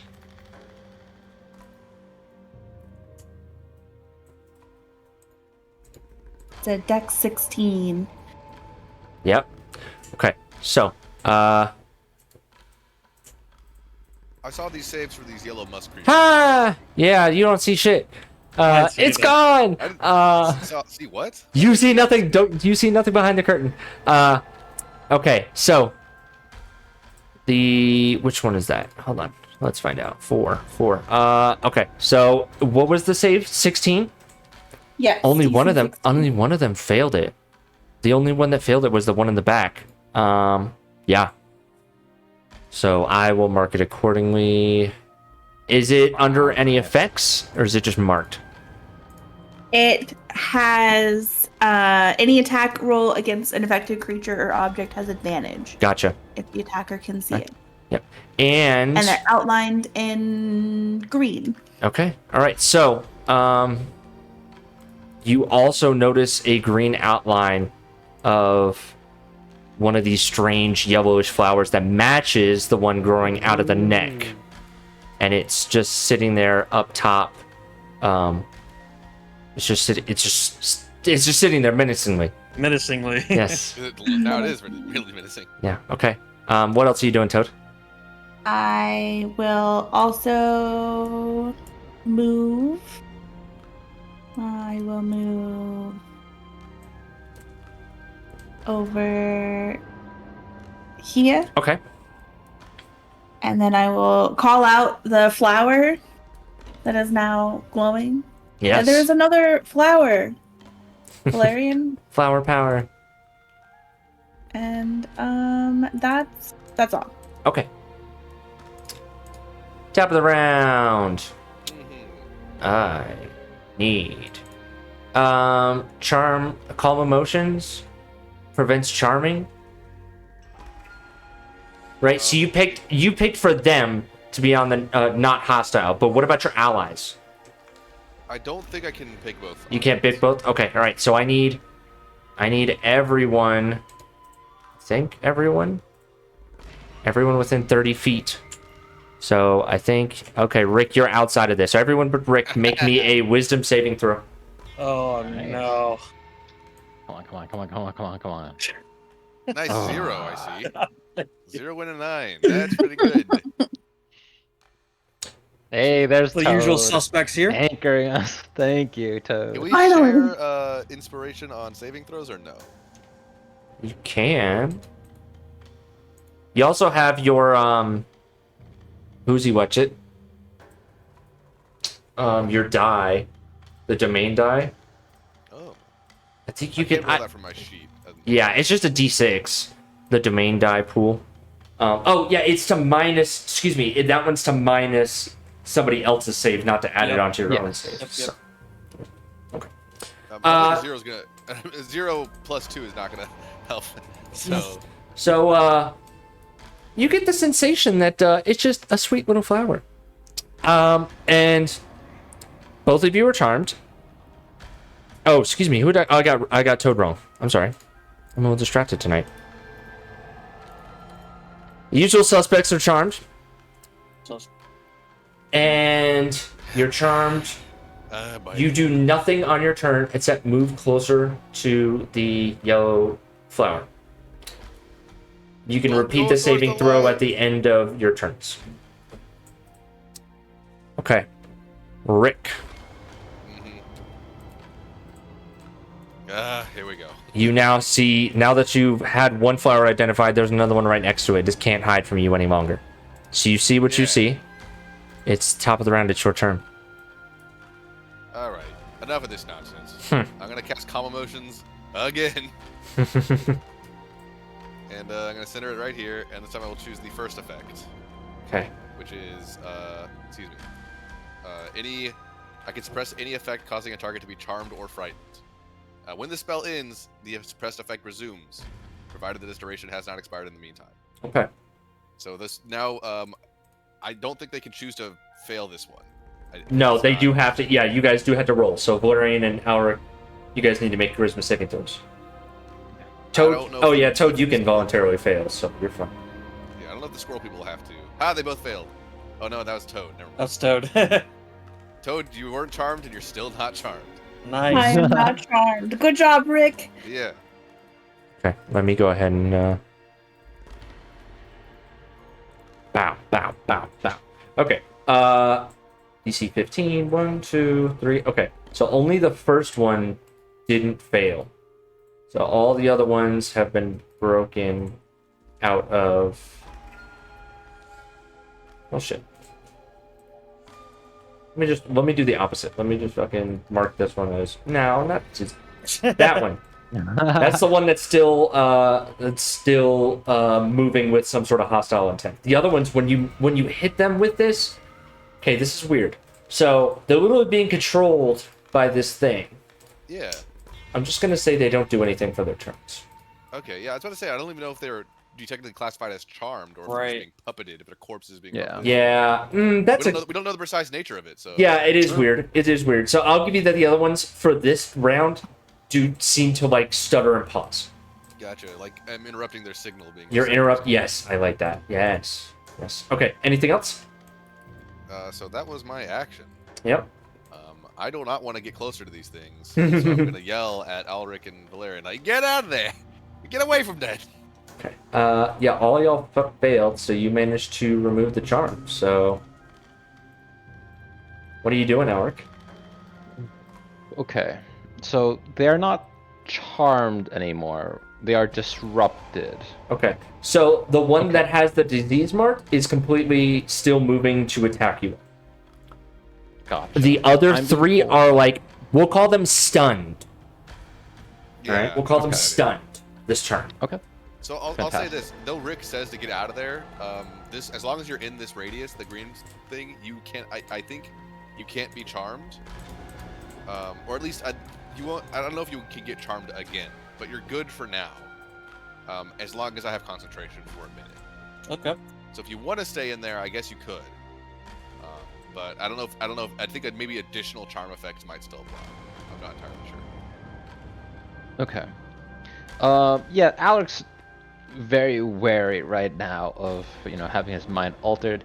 He's going to he'll intend to retreat, but before doing so, he will cast Shatter. Okay. Ooh. That's a save on my end, right? Yes. Yep. Not the best damage roll. Okay, and it is a 10-foot radius. As we've been over. Toad, can you delete the fairy fire template? I can. Thank you. Well, let me. Just so we're not stacking too many. So with the 10, you said 10-foot sphere? Yes. Yeah, okay, all right. So that targets all of them. Okay. What 10 damage. 5 and Constitution I'll get DC? rid of Okay, my template too, since it's not a continuous effect. that's fine. So there you go. And then Alaric will retreat up to Rick and thank him profusely. Once again, it's this like migraine, and now it's like that maybe that like vine, that creeping influence was like offered like temporary like pain relief. But he thanks Rick profusely. By the time You got he too gets many back things in your head panting. already. Yeah, don't I know it? And that'll be his turn as he just like tries to break, like literally try to break their hold Okay. over I each think other. only one didn't get hurt. Damn. Like all these guys are taking all this fucking damage. Okay. Yeah. There. You manage to cast Shatter, and it affects all of the creatures but one in this spot. Fantastic. Okay. All right. Stunned. Not stunned. Okay, Toad. The zombie Hadozi that's next to you is going to rush and attack you. Okay. But I think it misses. Missed. Roll like shit. Everyone's rolling like shit tonight. Yeah, no Okay. joke. All right. Okay. So one of these plants is going to move and like slowly crawl over to you, Toad. And it's going to try to reach out and touch you. 18 to hit? Hits. Hits? Hits. Okay. You take 19 physical damage. And then the other one will do the same. It's going to move out here and attack. It's going to like reach out its weird viney yellowy tendrils and attempt to touch you, Olarune. 22 to hit. I will turn to it and I'll cast Shield. My AC Storm is- shield. 23. Okay, how much knockback damage does that do? It does a 1d6 as the Storm Shield goes off, Go ahead and roll. which is 2 damage. 2 damage. Okay. Thinking about making that just a flat thing, but we'll see. Okay, now it's your turn. Okay. These guys are no Oh. longer stunned. Rick, I don't think they're gonna stop coming. And they don't stop coming, and they don't stop. They coming. don't Oh, stop coming. Toad, make a concentration check, by the way. Yeah.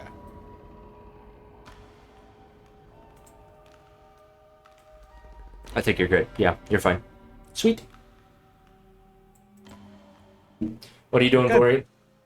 I will, These strange zombie-like creatures are being parasitically controlled by these flowers, it seems. Now, looking at the debris that Alric created with Shatter, I'm going to cast Magnify Gravity, Okay. Nice. and not great damage, but I'm gonna center it basically in between all of them, so I hit Okay. to hopefully hit all of them, and Yeah, 10-foot sphere. It's this. You can use the same exact circle he did. Yep. and I will so it's a Constitution DC 15. Oh, all of them except for the flower right in front of you, I think. I think that's how it goes. So. Okay. Yeah. Okay. Let me see here.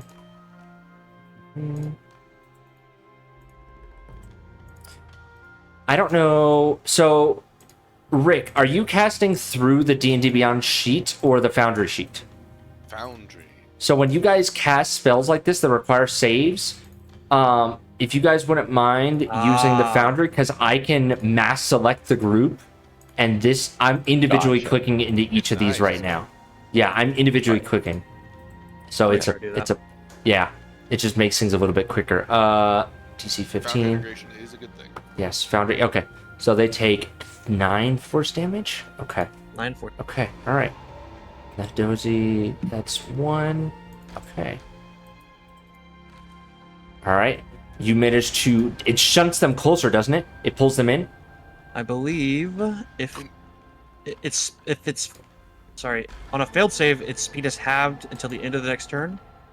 Okay. On a successful save, it takes half damage and suffers no reduction to its. Okay. Good. Okay. It suffers half damage. Got it. All right. The one that's closest to you seems very hurt. And actually, because you knocked it down, it's going to try to take one swipe at you, but completely misses. I'm rolling like trash doo-doo. Okay. What else are you doing? Yeah, for you guys. Yeah, shit. Yeah. I don't really have a bonus action, so I will just that's my turn. Okay. Oh yeah, I could. Yeah. You're right. Yeah, I will move. Get away from the creepy leaf people. Probably, yeah, I'll move over here. Okay. You're going to take an opportunity attack. Yes, sir. 17 to hit. Miss. Okay. I rolled decent with the flowers though. Yeah. Okay. Oh, and you weren't actually. You take one more from the Hadozi. Missed. The Hadozi can't fucking hit anything apparently. They're gonna swarm the closest thing to it, and attempt No to attack you worries. twice. Don't say that. I can't hit shit, so you're good. Toad, it's your turn. Okie dokie. These rolls are trash, dude. I would like to. I'm going to bonus action hex. Which one looks the most hurt? The one to your left. To my left? To your left, Like yes. this one? No, the one right here. That's my right. That's your right. What? That's to the right of Toad, right? I'm not To crazy. the east Yeah, of that's you? right. Okay. For east, yeah. The east. I Oh, should have that- used cardinal direction. East. Yeah. Okay, so I'm gonna bonus action hex this guy Hi. on Constitution.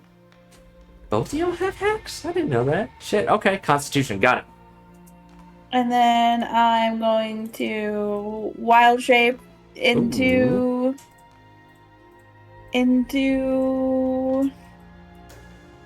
a dire wolf. Dire wolf. Nice. Okay. Dire Toad. Dire toad. It's been a while Okay. since we've seen Dire Toad, I feel like. That's been a True. while.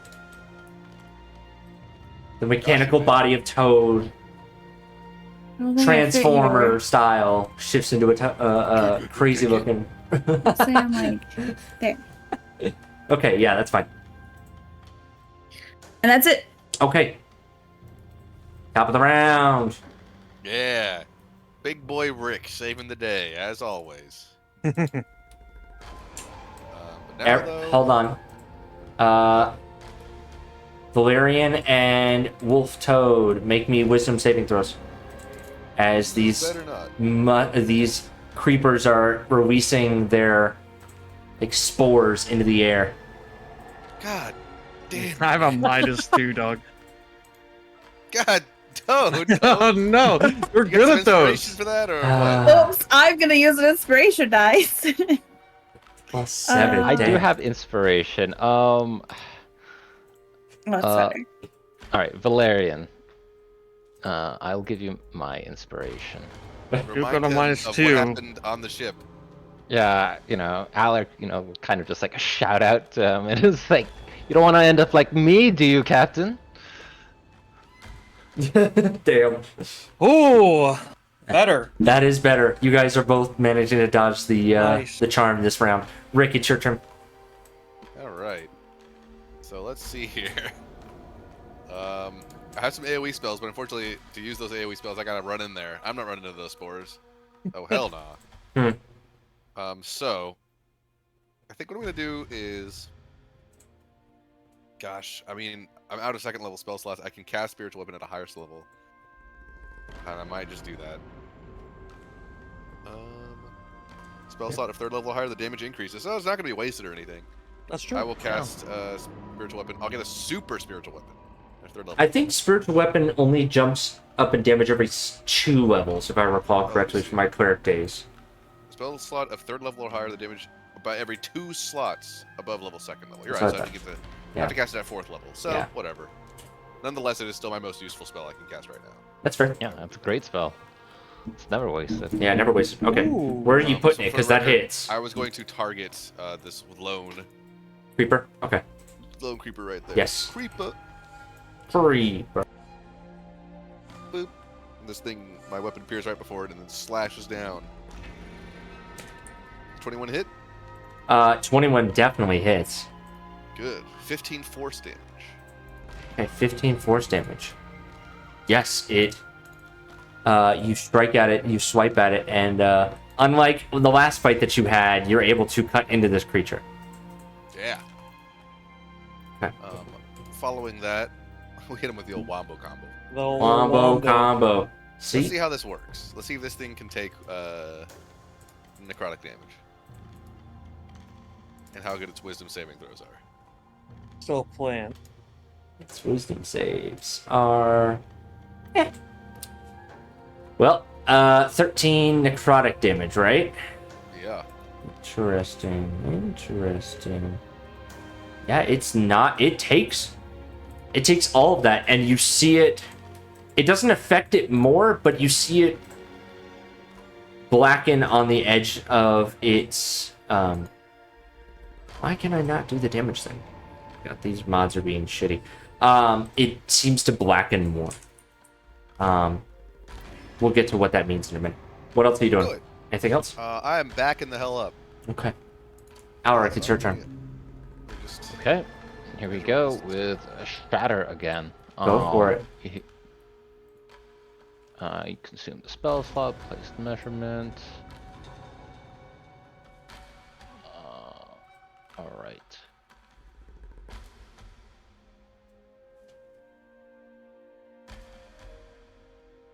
You able to target it so it doesn't target Toad? Yeah. Dire I Toad? think that's correct. That Yeah. looks right. Okay. Alright, so it Ooh, only very gets it gets the 4 in the front. Okay. Got it. Got it. Yeah, see, that's so much quicker. They all fail, Awesome. and they all take Fantastic. 15 damage? 15. Wow, okay. Yeah. Once again, it's just like I want to say that these shatters are now like inspired by his graviturgy, and he's like trying to break like he's happy. He'll be fine with now breaking up the otherwise admirable carpentry of these people. This is now it's covered in these vines. This is a pest problem. We need to rip it down to the studs. You are exterminating these zombie Hadozi. 2 of them completely shatter. And unfortunately for Direwolf Toad, they shatter in just like a viney, planty, but also bloody gore paste. Ooh. Yum. Dire Toad. And yeah, is Dire Toad a vegetarian? Zero shit. Okay. What else are you doing, Alric? You've successfully hurt them pretty bad. Fantastic. This is a moment of just like, he's like shouting out. It's like, we need to find like, I don't have, if this is a widespread pest, I don't have enough tools to deal with this whole colony. And he's like continuing to retreat, so like both Toad and Valerian can hear his voice, getting smaller as he joins Rick. That his turn. Okay. The warrior in the back that has been standing here the whole time and hasn't had a chance to fight this whole time runs up and attempts to strike Direwolf Toad. Yeah, let's see how that goes. Yeah, it's not gonna go great.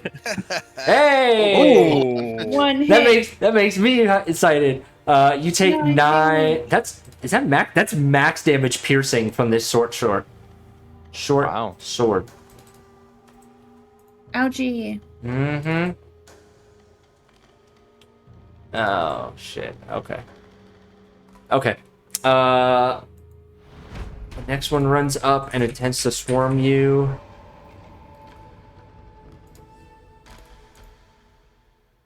The 16 might hit. Is it 14 or 16? Yes. Did we factor in the extra? It's 16. Okay, so glancing blows, you take 4. The creepers are trying to touch you. 22, 8, and that is what kind of damage? That's psychic damage. And then the last creeper will use its turn to try to charm the both of you again. So, both of you make me, Valerian and Toad, you guys are within 30 feet. Make me wisdom saving throws again. What if I don't want to? Well, I hate to tell you. No. Oh. I'm gonna yell at Valerian. You gotta fight it. You gotta fight it harder than that. And I'll just Listen, I've never one of my seen inspirations on him. never seen no. calm emotions be used in so much in a game. Yeah, true. Okay, Toad saves Valerian. -1. I got a Buddy. -1. Buddy. Oh. Charmed. Okay. You make a save at the end of your turn, so make another save and you can try to break it. DC is 11. Can you guys see the DC of the effect on your screens? I cannot. No. Okay, cool. Okay. Yeah, that's still a fail. You remain charmed, my good sir.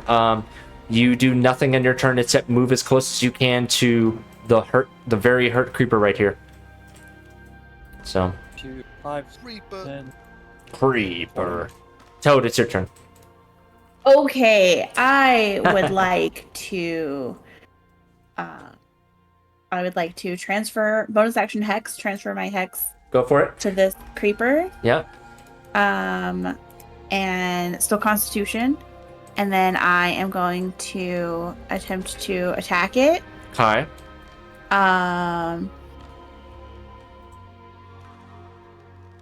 Okay. Oh, make me a Constitution saving throw real quick too, because you were Oh, that's fine. You can keep doing that, but I want to see if the other creatures are still under the effects of fairy fire. And to make me 2, I believe. One more. Okay. So fairy fire drops on these 2. But that 24 Okay. hits, roll damage. Okay, Yes, I'm hit. gonna do my bite damage. Bite damage, 14. That's pretty And good. then I am going to expend a 2nd level spell slot to do my Elemental Fury. I forgot to say what I picked when I wild shape, but I'll say fire. So I'll do 2, Seems like a pretty reasonable choice. Yeah. 2d6 fire damage. Yep. Sorry, it has to, if it fails a con save, DC 15. DC, and it rolls at disadvantage now, right? Yes. Look at you. Look at you. That's a good combo. Fails. Miserably. Okay, so now the effect is it's ignited in flames and takes fire damage equal to my wisdom modifier at the start of each of its turns. Ooh, brutal. Damn. That's a bitchin' combo. Ooh, That's that's a bitchin' combo. Wow. Allie said, I'm gonna learn how to D&D 5e. Yeah. Okay, you doing anything else? Gosh, if I move, I'm gonna get attacked a lot. Uh-huh. So I'm just gonna Stay here and keep fighting. Okay. Top of the round. Because both of these creatures have been affected by things that stop their regeneration, they cannot use their puff of smoke ability. So, Rick, it is your turn. All right. Oh, you guys are super far back. Y'all are like sniping through the window over here. Yeah. I didn't even notice y'all way back there. You're good. It's like he can't even hear us. I gotta move my token just to be able to see my spiritual weapon. Oh, okay. That is not a movement. I understand. I understand. I need to actually just be able to see. Yeah, no, I understand. Okay. To see if I need to move it at all. I don't. Does need this to thing... Hold on. Let me see here. I don't think Does that fix my it? token does not give me. I added vision to it. It. Let me deselect Rick. Nope, it didn't do anything. No, nothing. Vision range. Still... Oh, there we go. You just kind of like gave me. The- I think you gave me more vision than intended, perhaps. Maybe not. Oh, okay. Yeah, probably. All right, let's get rid of that. It's fine.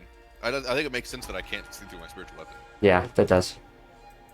I will nonetheless attack the creeper right in front of it. Okay, got it. Let me Roll the hit. roll. 1 sec.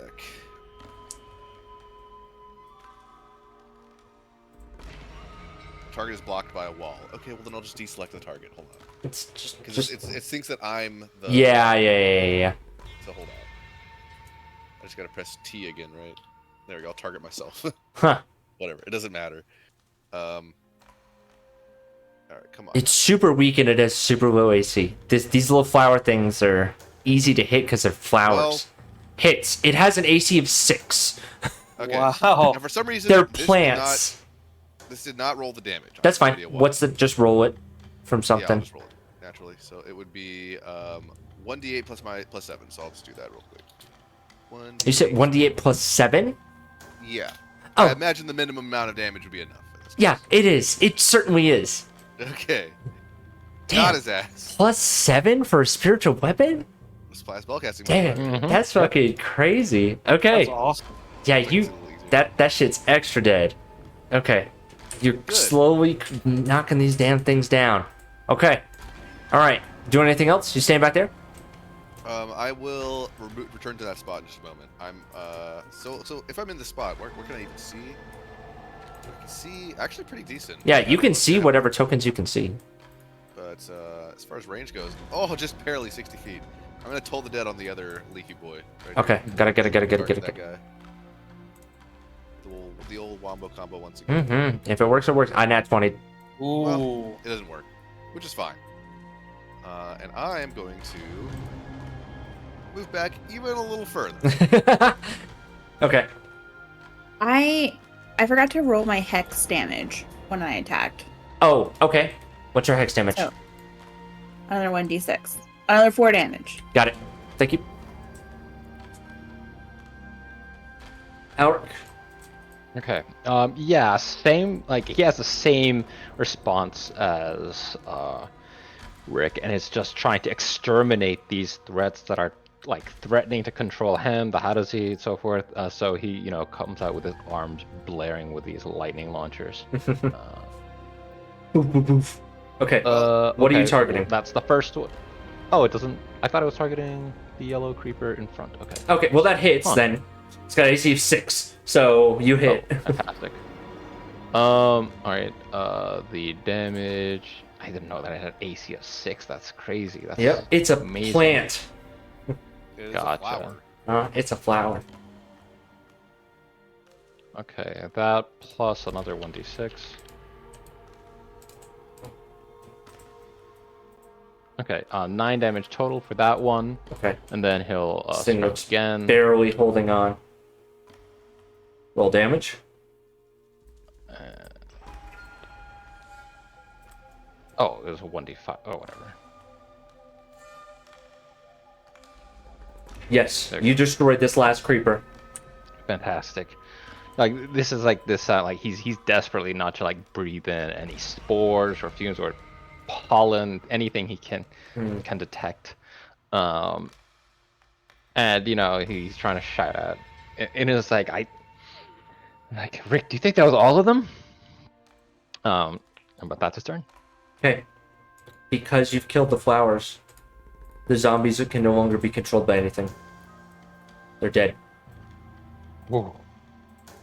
All right, doctor's orders. Everybody, put your breathing bubbles on. Exactly what I was thinking. Is Valerian back in his right mind? Yes, when the flower dies, he's no longer charmed. All right. I'm gonna equip my breathing bubble. Boop.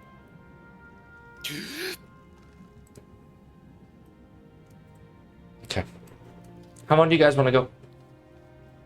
We can stop right here, or you can give us a couple more minutes. It's up to you guys. Not too much longer. I I'm give down it. for a couple more minutes. If you Okay. want us to let us investigate the. Yeah, go for it. Go for it. Alright. I'm heading back in. I got my breathing bubble on. How many breathing? Does everyone have a breathing bubble? Well, Toad cannot fit her breathing bubble. Yeah, kind of an issue. I will drop Direwolf Toad. Okay. Dire Toad. and put on my breathing bubble. Okay. Yeah. Full containment suit style. Yeah. I think we have an hour of air on this bad boy. Yeah. I think so. All right. I would like to investigate the corpses and do a little autopsy on Yes. what's going on with these. Go bad for boys. it. Give me a medicine check. All right. I pull out my Carnathian knife and I start cutting into these corpses. Ooh, graphic. Ah, I'm gonna spend my last inspiration on that because I do want this to be good. Yep. Yeah. Nice, a lot better. Okay. So, unfortunately, these Hadozi corpses have been dead for more than 24 hours. And that seems to be the trigger point. If these creatures have been dead for longer than 24 hours, the flower that kills them takes a hold of their bodies. The plants themselves, you're not experienced enough to understand it, but the bodies are they're zombies, but they're zombies controlled by flowers. These strange parasitic plants. Gotcha. The zombies themselves, they seem to be, with the 26, like these particular types of creature, these people are quick. They have very high dexterity. You can tell it in like their sinewy muscle. They seem to have an ability to like glide based on the flaps of their skin. And they seem to, because of their zombieism, you didn't witness it, but you, as someone who's been on the battlefield and fought against Carnathi troops, understand that some zombies, even when knocked down, can get back up again. Yeah. Mechanically, that's undead fortitude. You rolled really high, so I give you a lot of information. Yeah. This is good. I want to know as well, if you need me to make another roll, let me know. Is there any way that these spores could be surgically excised from the corpses, and like while the subject is still alive, to cure them? So- or is this something that only happens post-mortem? I'll still give you this with your 26. So, actually, no. You're going to need to examine the flower to understand the intricacies of how this works, and that is not a medicine check. Yeah. Can I rope Toad into this then? Yeah, I can definitely help you. Toad, with I the got a theory calendar. here about these zombies, but I need your help. We gotta look at this little flower fucker. Yeah, absolutely. I can help with that. Okay. I'm gonna pick up the one I killed with my spiritual weapon. Okay. You can either do a shared nature check, or Toad can do a xenoarchaeologist check with Kate assisting. I will assist, and I'll let Toad take a look at this thing. Okay. Okay, I will do a xenoarchaeologist check with You advantage. roll with advantage, and because Kate is helping you, that's an additional +2. Because I do advantage stack. So 27. 27. Yeah. Beautiful. Nice. Okay. These creatures are identified as yellow musk creepers. Does They Toad coin that, or is that just like something? yeah, we'll say Toad, you coin that. Yeah, okay. they're yellow. They like exude a scent, but kind of like a musk, and they're a little creepy, right? Weird. Yellow musk creeper. Yeah, that's what I'll call them. Okay, yeah, sounds good. Yeah. If a target, right when they touch you, they inflict psychic damage. If it drops a humanoid to 0 hit points as a result of that damage, the person dies and they're implanted with the yellow musk bulb. Unless the bulb is destroyed within 24 hours, they rise as a zombie. Gotcha. So if the bulb is destroyed within 24 hours, they're fine. Well, they're still dead though, aren't they? But they're still dead, but they're not going to rise as a zombie. Okay. And Knowing that, they can knowing- charm creatures within 30 feet of them. You guys have seen that example. Yeah. Oh, and they can regenerate. Actually, yeah, you rolled a 27. They regenerate unless they take fire, necrotic, or radiant damage. Ooh. Okay, so good thing I hit him with that Yep. Toll the Dead. You did Toad necrotic, Black. and Toad did fire. Yep. Okay. All right. knowing that, Rick's gonna go to some of the bodies and he's gonna. I think. Can I see the yellow bulbs inside the corpses? Yes. I'm gonna start cutting those things out. Okay. The bulbs have sprouted. So they've already sprouted and grown, but you can take the beginnings of the root of the bulb. Yeah, just trying to make sure these things don't come back alive. Yeah. I think is the idea. If because I get the impression these are like psychic plants, and so maybe if another plant comes across these corpses, it could reanimate them. Yeah. Double zombies. We don't want that. No, you do not. So I'm gonna take some of the bulbs out and start crushing them. And I think I assume Toad and I are gonna relay everything we just learned to the people here. Yeah. So, Yes. all right. Looks like this place has been infested. We gotta look for survivors and start triaging and figuring out what happened here. I Okay. don't know what they were looking at. Oh, that's a good point. Yeah, let's go. We could check just a working theory here, okay? The Carnathian ship came straight here, right? And we saw a little settlement on the frost side of this planet. Yeah. What if this is what Karnath is after? This kind of mechanism of taking over bodies, and the only settlement of civilization really is where these plants can't go, which would be frost. But of course we need to research a little bit more, but that's my working theory right now. Karnath does love their zombies, don't they? They love their zombies. Yeah, can I go into this room here? You certainly can. It appears to be a hollowed out section of this massive tree, and these roots seem to have been grown some time ago, and they are actually acting as like a construction agent to help seal this tree to the basically uses like a focal point that grounds the level that you are all standing on to the large tree, but lets the tree continue to grow above it as well. Do these look like they are a part of the, like, do they share any resemblance to the yellow musk flowers? No, they do not. They appear to have been here much longer. They look about as faded as the rest of the vines and sinew around the rest of the city. And Is this there any- oh, go ahead. Is there anything else in the room besides the No, it is empty. roots? It's empty. Yeah. Yeah, I think I'm gonna go in a little bit more. This part in the middle is just where the roots are coming from, right? Yes. I'm just gonna look at the second level and see if there's anything up there. Okay. So you cannot see up into the second level. There is a ceiling above you. Oh, okay. So you go up and there's a ceiling. Yeah, give me a perception check. Okay.